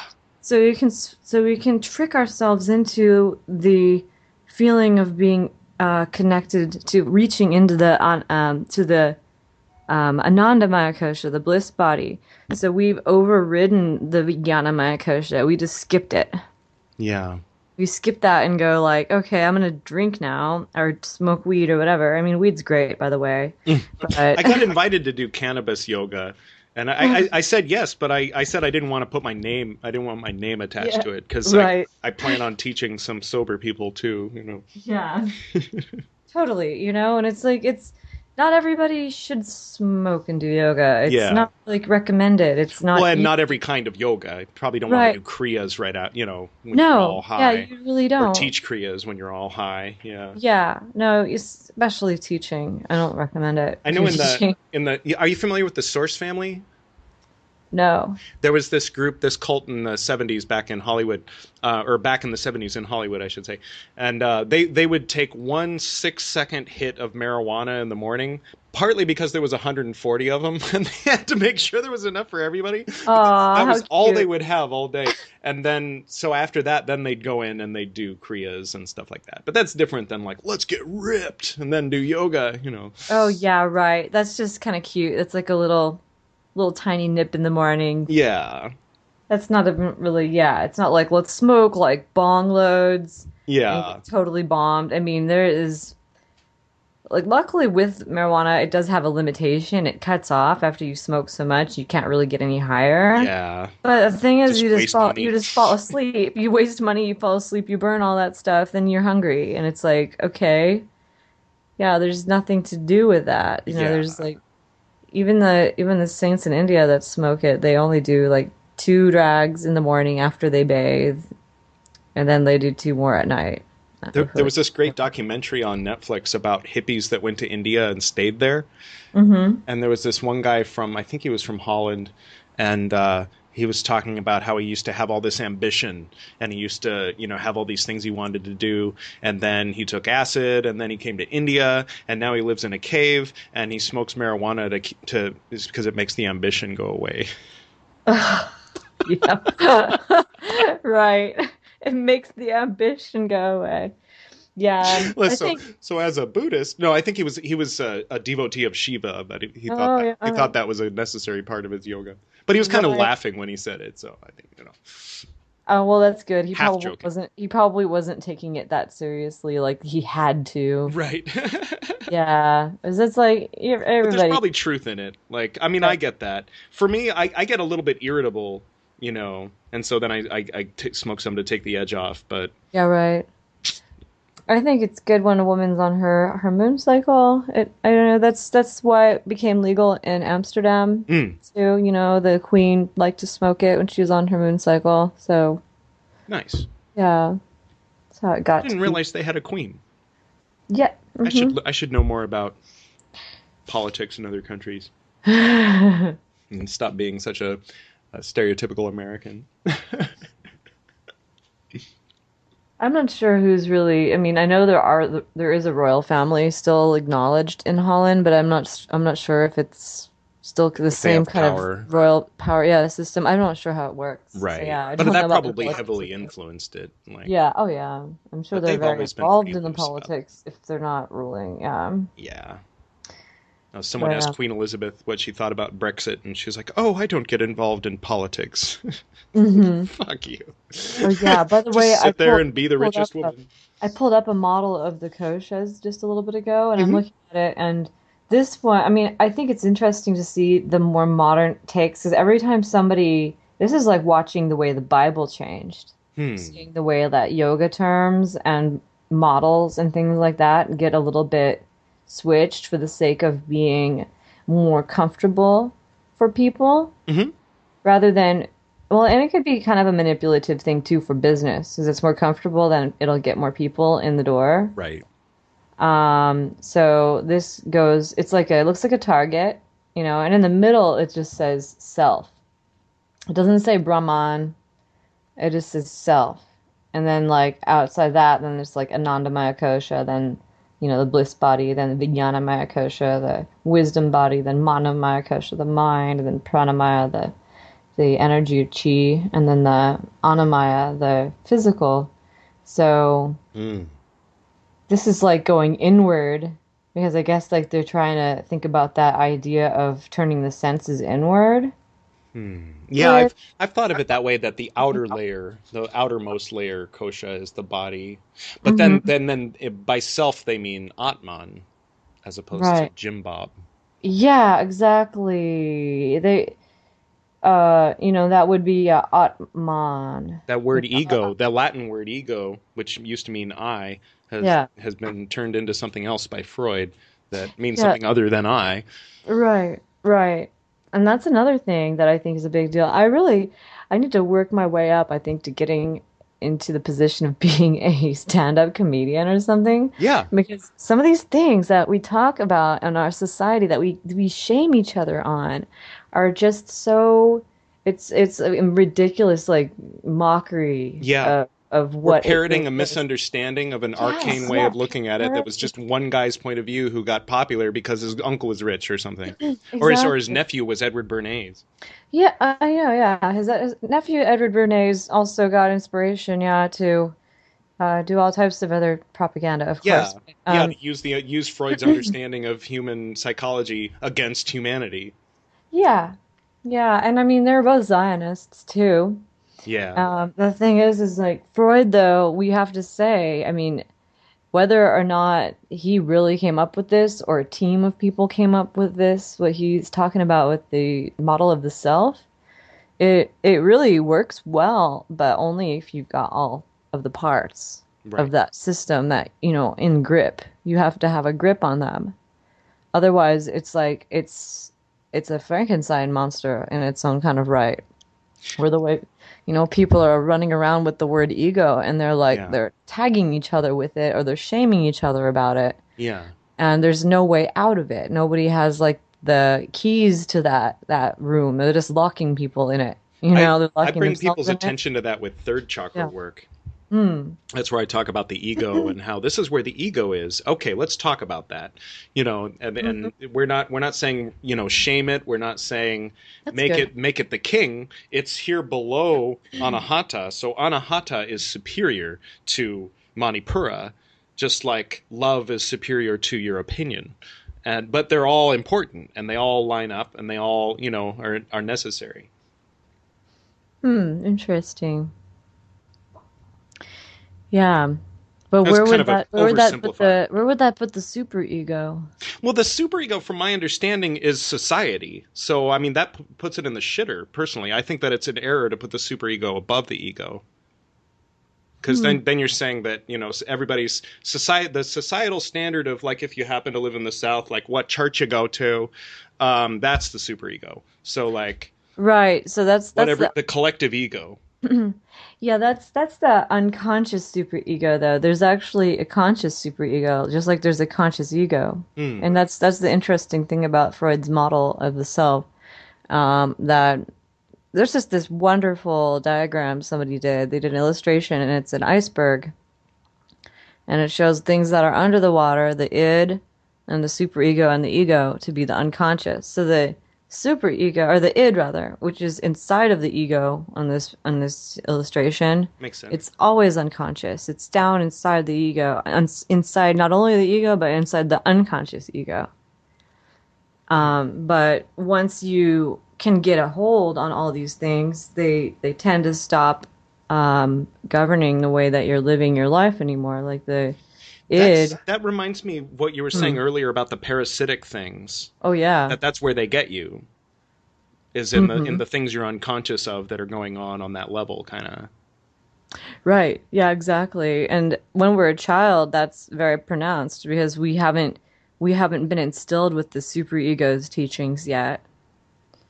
The shame or the that is not what anybody in their right mind does. Nobody Exactly. does that. Yeah. Nobody screams in the grocery store, I want that, I want that, I want that. Nobody does Don't that. touch him. He has diseases. Yeah. Yeah. Drop the quarter into the cup next time. Yeah. Yeah, right. Yeah, and those things could turn into neuroses. It's true. I got pink eye, so I learned the hard way. Oh no. Oh. When I first started going out feeding homeless people, I was shaking all their hands. Live and learn. Yeah, right. But then, then we'd bring Purell for them to use too.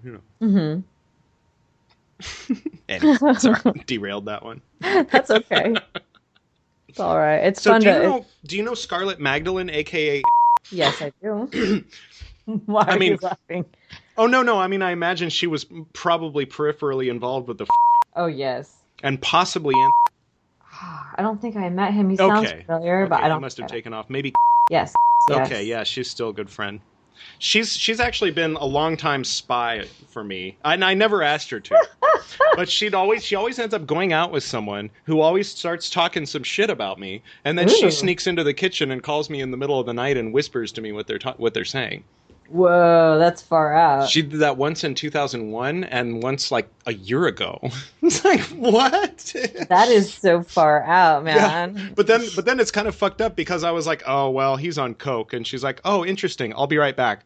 Yeah, I told him you said he was on coke. And I'm like, oh, you're just making trouble. Like, oh, dude. How interesting. So let's see. Oh, there's another one. Oh, shoot. She must have a veil. She has some kind of invisibility thing. Oh, yeah, and she's a good friend of so that makes sense. She probably doesn't want me to know she exists anymore. I might know who you're talking about. Yeah, I can see her face, but I can't remember her name. I don't know. Something. Sounds familiar. Yeah. I don't know. There were so many of these crazy kids. Yeah. It's cool. She and I went out briefly back in 2001. Long distance relationship. I see. Yeah, that's what I'm doing right now. But you know, someday that's wonderful. It won't be long distance someday. But yeah, it's good. I mean, it's like imagine what It's so well worth the wait. I think though. It's like we really genuinely dig each other quite a bit. So Janie and I, we figure we've been together 8 years. And if it turned out that she needed to go to Tokyo or Paris, or I needed to go to India or Nepal for a while, that we'd go ahead and do it. That's good. And just not hold each other back career-wise. And oh, that's good. Yeah, I think that's healthier.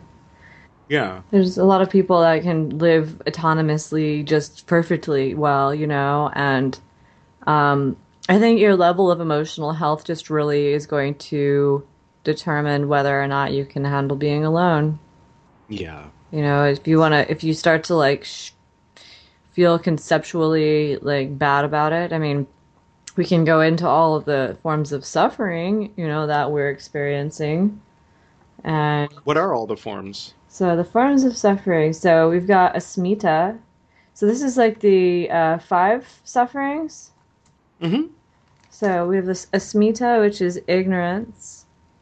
And then there is Oh, okay. I remember these from the Yoga Sutra. Yeah. So we have or sutras, I should say. There's asmita, and then there's dvesha, which is aversion or hatred. Oh no, sorry. Asmita is actually asmita is not ignorance. Asmita is they call it ego, but it's a false sense of identity. So you can say false ego. Right. Asmita, or Freudian ego even. Yeah, I mean, because when they say ego, they're not saying self. If Atman is something I think different from using ego. the word ego in this, honestly, I think it's incredibly Confuses destructive. Yeah. It's like round peg, square hole. Yeah, in a certain way. Yeah, I mean, you can jam it in there if you want, but it's not going to fill it properly. Right. It's just you're still gonna have these questions that yet to be filled in about how asmita is not only that, but it is a byproduct of the mind. So it's like, I'm a doctor. Right. I'm Edward. Yeah. And then you get fired, and then what are you now? Right. So. Yeah, if you die, I'm not so-and-so's husband anymore. I'm not so-and-so's father anymore. Okay, wow, you're getting into too many sufferings now all at once. So Abnivesha is the fear of dying. So we'll get into that. No, but when you die, you lose your sense of self. Yeah. There's a lot of sutras that talk about the different kinds of Buddhist hells. Basically, it amounts to when you're clinging to your separate self. Yeah, well, the sufferings act like a net. They act like not a net Funicello. They don't act like her, but they act like a net. Live without a net. So it's like, so we've got the ignorance part, so avidya is ignorance. I got plenty of You that. know, yeah. We've all got a lot of I that. run into still that in. every There's- day. There's always going to be some of that, you know, and Yeah. there's and on the counter to that, Thank God. there's always going to We'd be totally bored. exactly like We'd know everything. a video is awesome because yeah, you'll always realize something new. Yeah. A dog can make you realize something new. A Mhm. dog can freaking enlighten you. You know, Yeah. like that's what enlightenment is. It's a revelation. It's so the other side of a smita is also, or not a smita, but avidya. Avidya is vidya. So that would be Oh, right. when 'Cause it's is no against- longer and you now know it. It's like aha. It's Right. a revelation, which is what I really feel like I'm kind of all about. I'm all about revelations. Yeah. And bringing it to light in a way that's much more holistic and has not really anything to do with the Bible. It's Yeah. just like, I mean, sure, the Bible mentions it, which is great, but boy, is that thing confused. It mentions a lot of other stuff too. Yeah, it says a lot of things. It's like, Yeah, it's hard to be like, oh yeah, just read the Bible, except for the part about stoning people for being gay. talking about the Bible is like, and as if it's a credible resource is often talking about. It's like talking about a gossip, you know, as a news source, like for what you need to know how the world's, you know, going on. And the only reason why it's any different from referring to any other mythology or source book of a religion is because so many people are so, you know, locked into it still in our country or society that you have to clarify. Yeah. Like, I remember in English class, my teacher had us reading the Book of Job, and she had to go on and on about how this isn't a religious thing, that we're reading this as a literary work. It's interesting. Mm-hmm. It's hard to skirt that line. Right. So the five sufferings. So they're always going to be connected, though. Almost always. Like the So in English, they're ignorance. What are they? ignorance, a false sense of self, Mm. and then the other one is disgust or anger, or hatred, aversion. Mm. And then there is fear of death. What is the fifth one? Yeah, they do seem to all go together, don't they? Yeah. Oh, the other one is just, I think it's just clinging, attachment. Because I mean, fear of death implies a false understanding of self. Because if you told someone who was a total clean slate, you know, you're absolutely one with everything, but for a while you're going to be separate, and it's going to be hard. You're going to work hard and take shits, and it's going to last about 70 or 80 years. Yeah. They'd be like, well, gee, I can't wait till it's over. You know? Yeah, like, right. how long? Or they'd be like, okay, you know, that's fine. Look forward to when it's over, you know. But once you're in it, once you've bought it, once you have bought into the sense of separate self or the false self, the individual self as opposed to the universal self, then yeah, fear of death just kind of is right around the corner. Right. These are And obsession with sex too. Mm-hmm. Like all of that stuff, and drugs, and you know, to escape and, you know, go the wrong direction. Right. These are like the weak links in the psyche. You know, and it's universal. It's not something that somebody's just often, you know, born totally not having any of these weak points. They're all our little stumbling blocks. And if like, you know, you're not able to, so the first blockage that is like the first suffering is avidya. And so if you're not able to entertain the potential of being wrong, you're not going to be able to even look at what's going on with the rest of the kleshas. Right. You know, so it's like, that's pretty much why it starts with that. You know, it's like ignorance, not knowing. And it's like, now you know that there's a potential to not know, just in case you forgot. I grew up getting shamed for not knowing, to the point where, you know, you eventually shut up and just pretend you know. And then people humiliate you for pretending you know. They call you out on it. Right. You know, and then it's like, wow, I just can't win. You know, it's like everybody was made to feel like crap, and so they all insist on doing it to everyone else. Yeah, just recently, I think just this past year, I was contemplating on this, like how it is to be in this human condition and have the have it forced upon us in society to make sense. Yeah. Everyone's like, you know, if you don't make sense, then you're going to look like an idiot. So you better just make sense of life. You better make sense of this, make sense of that. You know, Yeah. and in doing that, you begin to subscribe to delusional mindsets. Right. Because you just will start to to just stubbornly assert that you are right and that you know, and even pretend to know, to the point where you just kind of hypnotizing yourself into a state of delusion. Yeah. And it's very, very, very, very common. And once you start to be able to really get into all these different nuances of the human condition, it's like you can't stop knowing that. You get deep enough into knowing. It's like going down that rabbit hole. You can't pretend you never went down that rabbit hole. Yeah. Yeah. Can't unsee it. You cannot unknow it. Once you transcend, you cannot untranscend. Exactly. It's like What's the opposite of transcend? Yeah, There exactly. Isn't one. yes and no. That is what it is. Yes and no. Trans and end. Yeah. It's the end of the trance. Yeah. Transcending is the end of the trance. Hey. There you go. That's very There's good. something. I never really thought about it that. I didn't sell it well, but No, I think that was perfect. feel free to use that. Oh, yeah.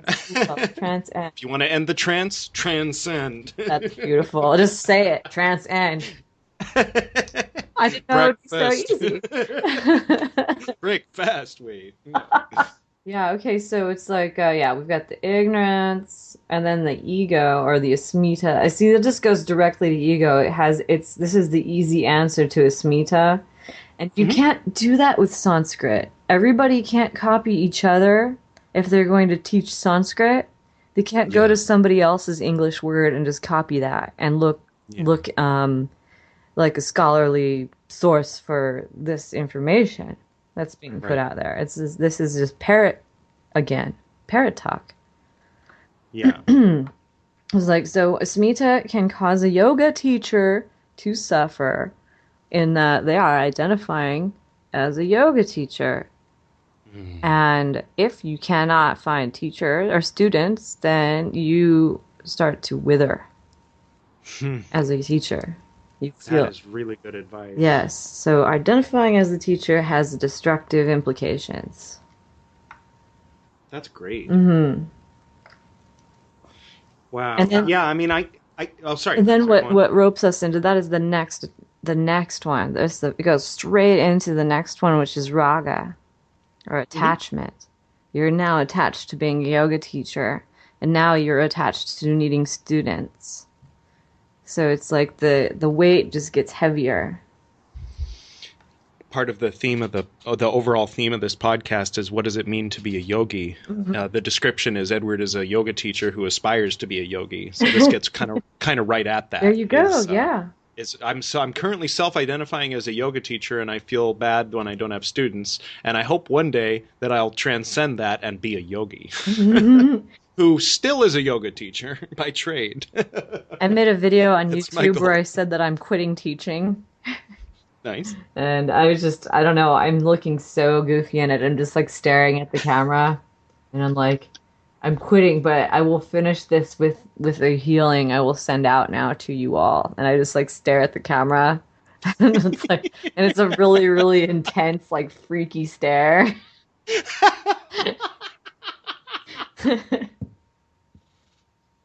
Nice. But you didn't quit. No. I can't stop But you quit- teaching because I just You quit I self-identifying. perpetually teach. Yeah, I did. I just stopped identifying. That was the That's such good advice. And that's one of those parasitic things that like just now you healed me of, because I didn't realize that I was doing that until you put it that way, and I realized, wow, that's the source of a lot of suffering that I just carry. I just walk around Yes, there carrying you this go. whole sense of, gee, I hope this whole scheme works to be a yoga teacher, you know. hooray! I'm so happy for you. I can just be. Yes, yes. I don't even have to be Edward. Yeah, you don't. Oh, it's good. One of my friends / students / associates / fellow divine beings the other day named me Maya. So So I have another name. Yeah, Yoga Mayi sounds like Maya anyway, but she didn't know about Yoga Mayi. She was just like, I think I'm gonna call you Maya. I haven't been going by Yoga Mayi yet. I have just been going by Katherine Russ. Do you want to start going by Yogini? No, not if nobody can pronounce it, right? Well, okay, I'll call you Catherine. Right? Yeah. So how about that name? Your birth name, Catherine. Yeah, that's fine. What does it mean? Oh, it means pure. Okay. But it also associates to Saint Catherine of, I think, Aragon or something like that. Or is That it sounds familiar. Catherine of the Wheel. Oh, she broke the wheel. Yeah. She was the one that everybody thinks isn't real. She she got all the smart people together and convinced them that Christianity was real, and then they put her on a wheel and she broke it. Is that the same person? Yes. She was really intelligent and she blew away everyone Saint from all the Catherine different of religions. Alexandria. Mm-hmm. Yeah. Yeah. I mean, I love her. I mean, I'm very happy that my name is associated to her because I Yeah. feel kind of like that. Yeah, it's powerful. Yeah. What about Russ? That is a anglicized version of Orosh from Romania. Oh, cool. And yeah, so my family immigrated from Romania in the 20s. It's been said that I'm related to Catherine Cargiga, who is her maiden name was Credulesco, so she was a princess, Katrina Cargiga Credulesco. She was said to be related to Dracula, but I don't know if that's exactly true. So I can't completely. So the name confirm was Orosh. How do you spell that? that. Oros. I think I've got a lot of Greek in my family, and I've looked at actually that it could mean mountain in Greek. Oh, cool. Yeah. Oh, okay. Oh, like ore, like iron ore, Yeah. gold ore. Yeah, and in Spanish it would be more like golds, like oro is like gold. And I've also Sure. heard that it relates to the Basque region of Spain, or Oh, Orozco. Yeah. I have a friend who's from there. They're supposedly Atlantean. I mean, according to a friend of mine who's into all that stuff, I see. Edgar Casey and whatnot. Well, there's definitely something interesting about that little tiny region of Spain. It's like Yeah. there's an isolation there, you know. I don't know, I don't understand it, but it's like there's a language isolation and it's ancient, but yeah. Yeah. It's very interesting. Wild. Mm-hmm. Oh yeah, like parasites. Yeah. That was So one thing I we wanted had like to. a parasite theme going. Yeah. Yeah, I mean, this is going to be some creative editing. I don't know if I know, right? maybe for people who are starting out, who are just kind of getting barely interested in yoga, how would you say like that would be a good way to get started, identifying or seeing if they have any of these like unconscious parasites, like what we were talking about? Well, I think diet really does help with that to help clear your mind. You know, so trying a fast. I think doing the anti-inflammatory fast is a really good idea. It's not very. How does that one go? So you have to take out all the foods in the diet that could cause inflammation potentially. So it doesn't even necessarily have to mean that you have to go vegetarian, although that's definitely a huge recommendation. But you can try the anti-inflammatory one first to see what might be causing you difficulties in at least assimilating your food and your nutrients properly. Right. And so you would be cutting out things that are in the nightshade family, like potatoes, tomatoes, eggplants. You'd also cut out peanuts. I forget what else. There's you can find it online. You can find everything online. Anti-inflammatory diet. What about the more metaphorical parasites? So the more metaphorical ones, I would probably entertain the idea of just going ahead and getting a Catholic exorcism to see what happens. I think it's a very good way to do it. It's very direct. If you don't want to beat around the bush, Or you could try getting around people who are praying to, things such as Jesus Christ and God, and like get around like a lot of those types of prayers and see how it's making you feel. If you start to Huh. feel incredibly uncomfortable and upset and agitated, there's something going on. Right. There's really something going on, and that's like that's an interesting way to kind of address it. It's not as easy if like well, for instance, I've been dealing with women lately a lot who have been dealing with like potentially succubus energies, Lilith energies, things like that, which are like really troublesome Hmm. and give you night terrors and make you feel sick, make you end up getting into violating situations like acquaintance rapes or date rapes or just like straight up rape, things that are really violating. Or Yeah. you feel like you're in a constant cycle where like you're getting a lot of negative male attention you don't want, but it keeps happening. Or you just end up being promiscuous and stop caring. Your standards just all go down the drain, and you don't have any boundaries anymore. And people tell themselves they're sexually liberated, and they're just being promiscuous. Things like that. We're just doing these things with our bodies, and our bodies are taking a toll, but we've simply stopped caring. It's really hard to actually get there though and be like, wait, maybe something's wrong, because usually you're so deep into it at that point. Right. So this would probably fall under the heading of the Niyama Brahma or the Yama Brahmacharya, Mm-hmm. like people who, which is basically be wise about your sexual energy. Yeah, yeah. Keep all of your affairs in order, so to speak. I've heard is another way of talking about that. If you feel like it's necessary for you to just have random casual sexual encounters with people, it's probably because you've got something going on in you that really is enjoying feeding upon lustful vibrations. Right. And you might be getting a lot of pleasure out of it too, because for sure this thing is right up in your pleasure center. It's in your core, and it's actually messing with your nervous system. Yeah. So, in this example, do you think that would be a physical parasite or like an astral parasite, or what do we?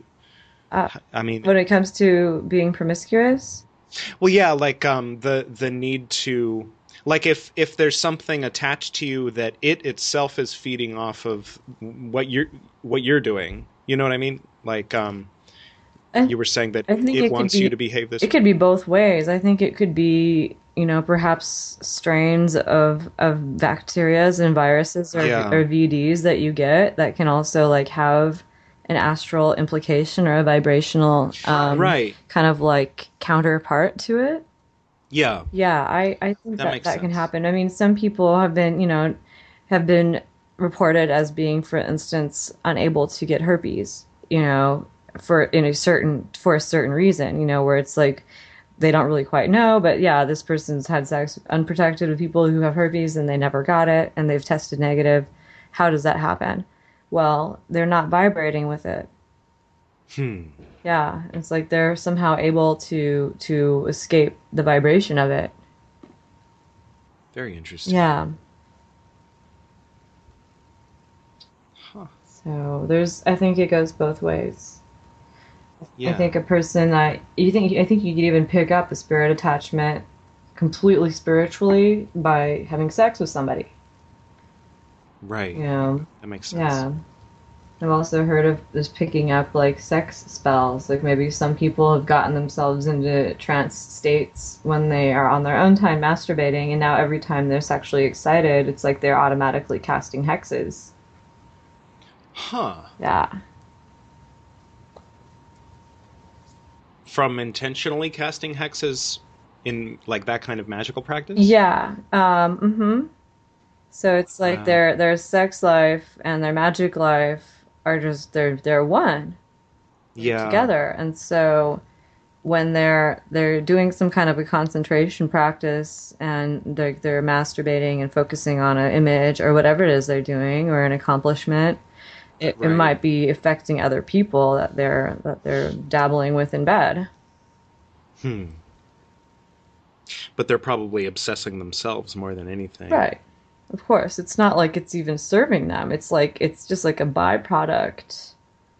And maybe what they're doing is the unwholesome practice for them anyway, like their own personal practice. It might satisfy something for them, but it's only because we're ritual creatures. We can everyone knows the Opus Dei. They go and they cut themselves regularly and they derive some kind of a pleasure from that. Right. Because they've trained themselves up to that because we're that adaptable. Yeah. Adaptable, rather. Yeah. Wow.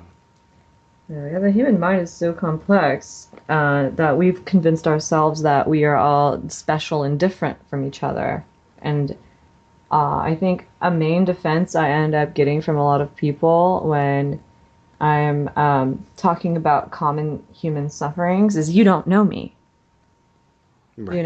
It's like, you don't know where I've been or who I am or what I've been with or what I've experienced, and it's like, basically defending their separate self. exactly, defending the that breakage. They're defending the breaking points. Yeah. As if, and I've made fun of this since I was probably 12. That people often have this weird attitude, like every scar I have makes me who I am today. Yeah. And it's like, you don't need that. That's totally arbitrary. Yeah, you can let go of scars. Yeah. It's not going to hurt you. That's interesting. And forgiveness is for you. And that's why it is. Because, even if somebody else hurt you terribly or they did something out of complete ignorance that has altered you forever, you have to forgive them so you can move forward. Totally.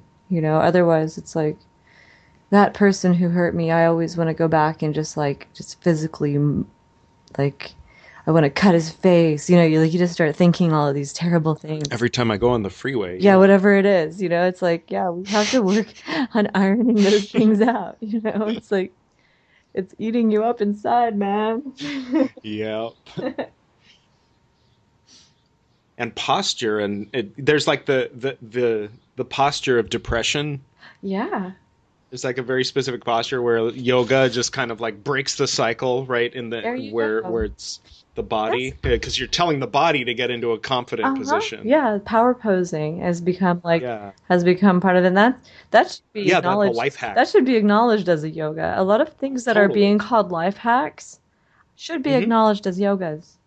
Oh yeah. Yeah, those are yogas, and being more of a sufficient and autonomous and upright and healthy person, that's all yoga. Yeah. It doesn't all have to be Swedish gymnastics, people. Yeah. Yeah. I mean, we like that stuff. It feels good and it's fun and we get fit from it and everyone loves it and sex is good. Yay. But there's a glass ceiling. Exactly. There's a glass ceiling. And I've seen so many famous hotshot yoga teachers who hurt themselves. They bang themselves up because they've done all 6 series of Ashtanga now and they've really they're so ripped and they're just constantly going at it, teaching people how to be the most hardcore. And then it's it only goes so far until okay, now I have blown out my knees and I better take some time doing restorative yoga for maybe a few years. Yeah. Yeah. It's probably why we've invented all these other extreme opposites to the power yoga. It's we have power yoga and then what came up, about 10, 15 years later, yin yoga, restorative yoga, Yeah. And I wonder why that happened. Yeah, I just did some Kriya followed by Hatha last night. It was really nice. I swear my body started releasing chemicals it hasn't released before. That's awesome. I love doing Kriyas because it's always a wonderful way to give you a platform to observe yourself and your attitudes and where you're at. To me, it's like taking the thermometer and dipping it in the swimming pool and being like, okay, now I know. Now I know what's been going on.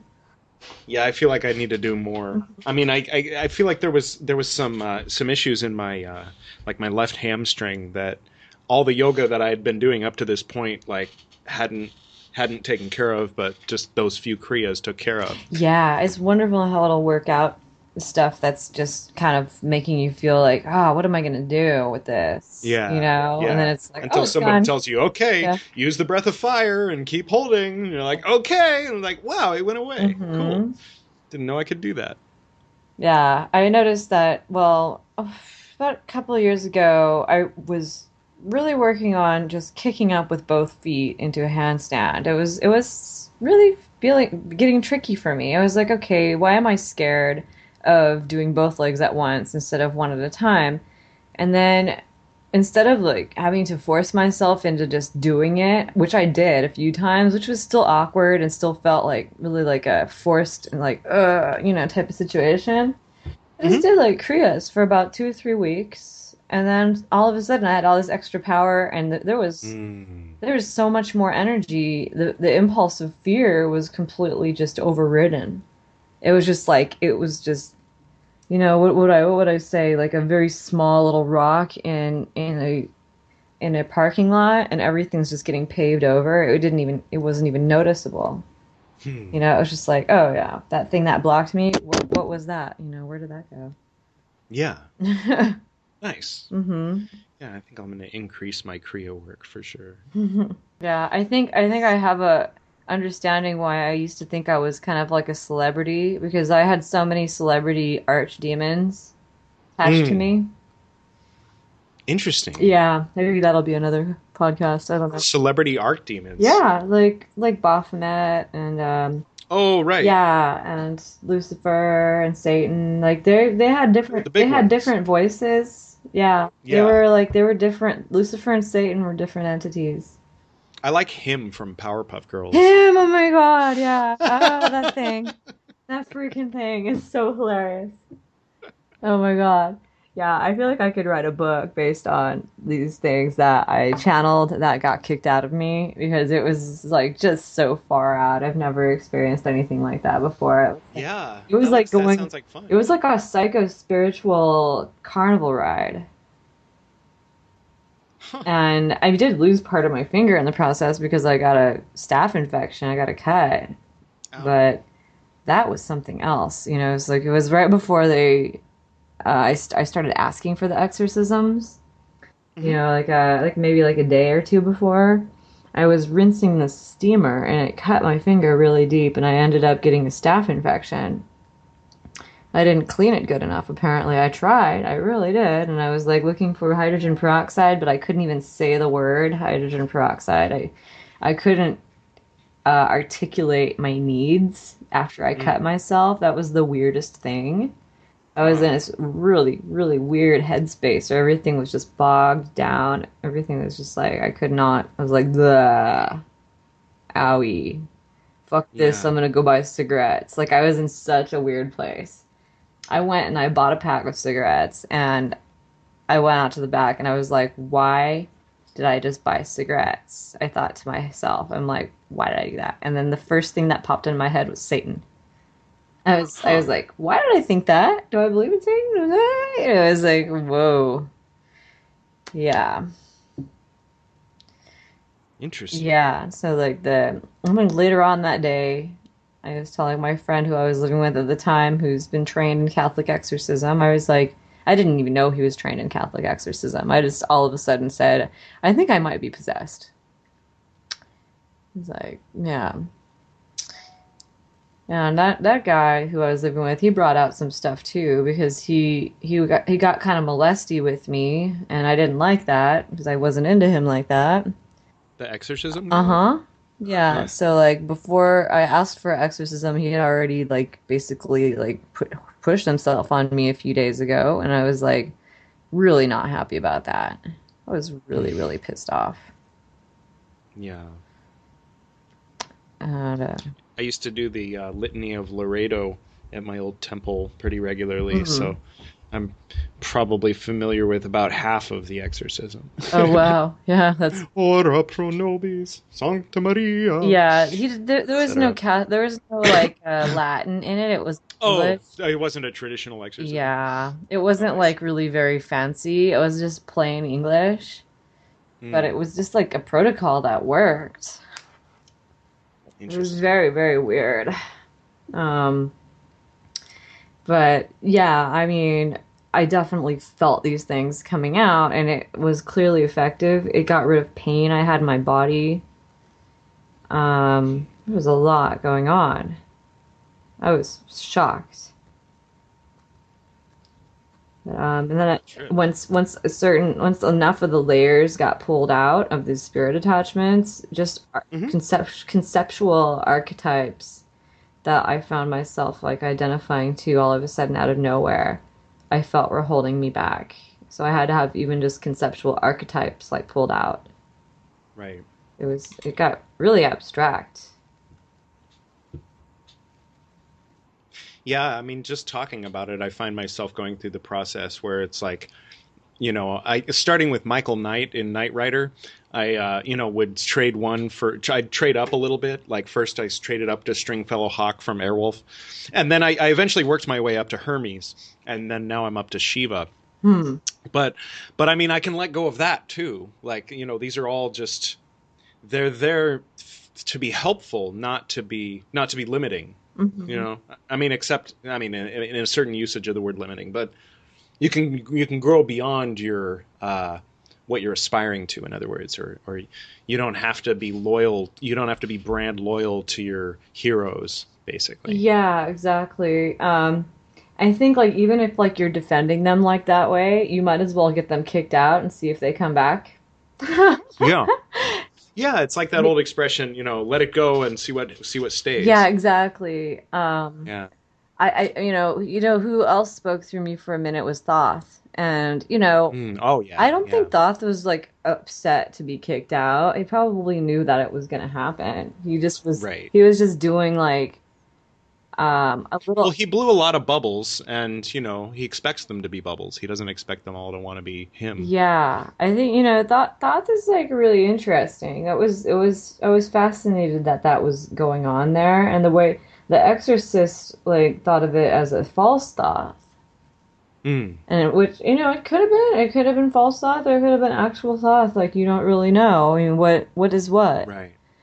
It could have been like a portion of Thoth that's serving a purpose, to basically inscribe on your heart from the underworld, like, hi, this is going on here. It's kind of like, the way I see it is like, how there's signs all over cities, little signs, like little circular tiny signs that say, before digging here, ask about the gas pipes underneath. Right. Yeah. I feel like that's like what Thoth was like. That's what our neuroses are. Yeah, Thoth like drew a little sign on my heart saying like, yeah, there's some stuff in here. Fragile. It's like there's some shit going on, Handle with so care. I could at least get a little message, get a little hint. Nice. Yeah. It was far out. What really started making me think I was possessed is because like, yeah, I was like, I suddenly wanted to curse the household. I wanted to curse. And I've never wanted to curse people and things so much before. I was like, why do I want to hex everybody all of a sudden? Why do I want to just throw out curses? Yeah. That was a big kind of like, uh-oh. Maybe I should go through an exorcism, because, yeah, that happens to me on the freeway or when I'm looking through my news feed. Yeah, that could be something. Yeah. I mean, it's not as like, it's more of a gut impulse as opposed to like a fully realized mental, I'm going to put a curse on this person, but it's much more of a, oh God, I wish I could hit you, Mm-hmm. It's very, very basic. Right. But if it's a little shocking to you and you're like, wow, that's wrong, it could be something. Yeah. It could be something. It's funny how it presents itself sometimes. When I was in Australia, my boyfriend's brother would say the things that I thought that I fought back and didn't want to say, because I was like, that's immature, that's retarded, that's not cool, that's fucked up. I would just say that to myself and not repeat what the thought was that was rolling around in my head. But I found it interesting that his brother would say exactly what I was thinking, like quite a few times. And I was like, oh, wow, he said that. And then I started to realize, like, well, after my exorcisms only did I realize this. Like, oh, yeah, his brother relates to Lucifer and, things like that. And he's, like, on that kind of vibration. And I was like, I wonder if she's got that attachment too, and that's kind of like it was talking to both of us at the same time, and that's kind of how it can work sometimes. Yeah. And it's like, wow. It's like army of me. You just imagine the devil singing that Björk song now. Well, thank you for being a guest on the Esoterinerd podcast today, Sor. Thank you so much, Frater. It's very nice to meet you and to meet someone of the lineage of my former student Barabbas.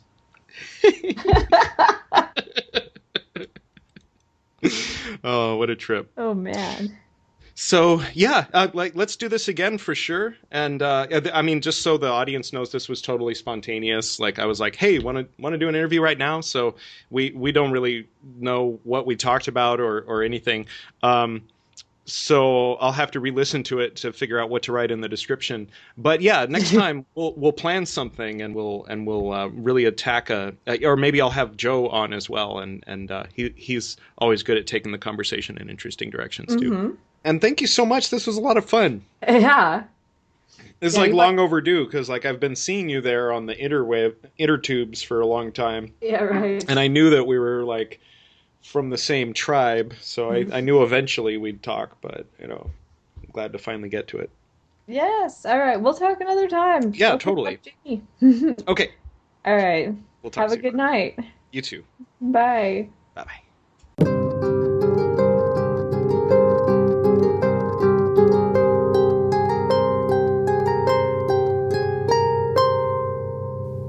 Thank you, Katherine, Yogi Mayi. Did I get that right? For being our guest on the Esoterinerd podcast tonight. Thank you also to Susumu Ueda and his father and the other monks at Jofuku-in Temple on Mount Koyasan. That's in Japan. You should really go. It's about 2 hours north of Osaka on the 3 trains. Thank you also to Jean-Michel Jarre, that's spelled Jarre, for providing the music to the Transformations and Footnotes segment. Special thanks to Brian Dahl. Special thanks to Camille and Kennerly, identical twins, who played the harp transition into and out of the interviews, which might sound familiar from Game of Thrones. Oh my god, are you all caught up? That part where... Oh, not everybody's caught up. Okay, but the rest of you, you know what I'm talking about. Damn. Ha. Thank you all for tuning in. Like a child in his fantasy, punching holes in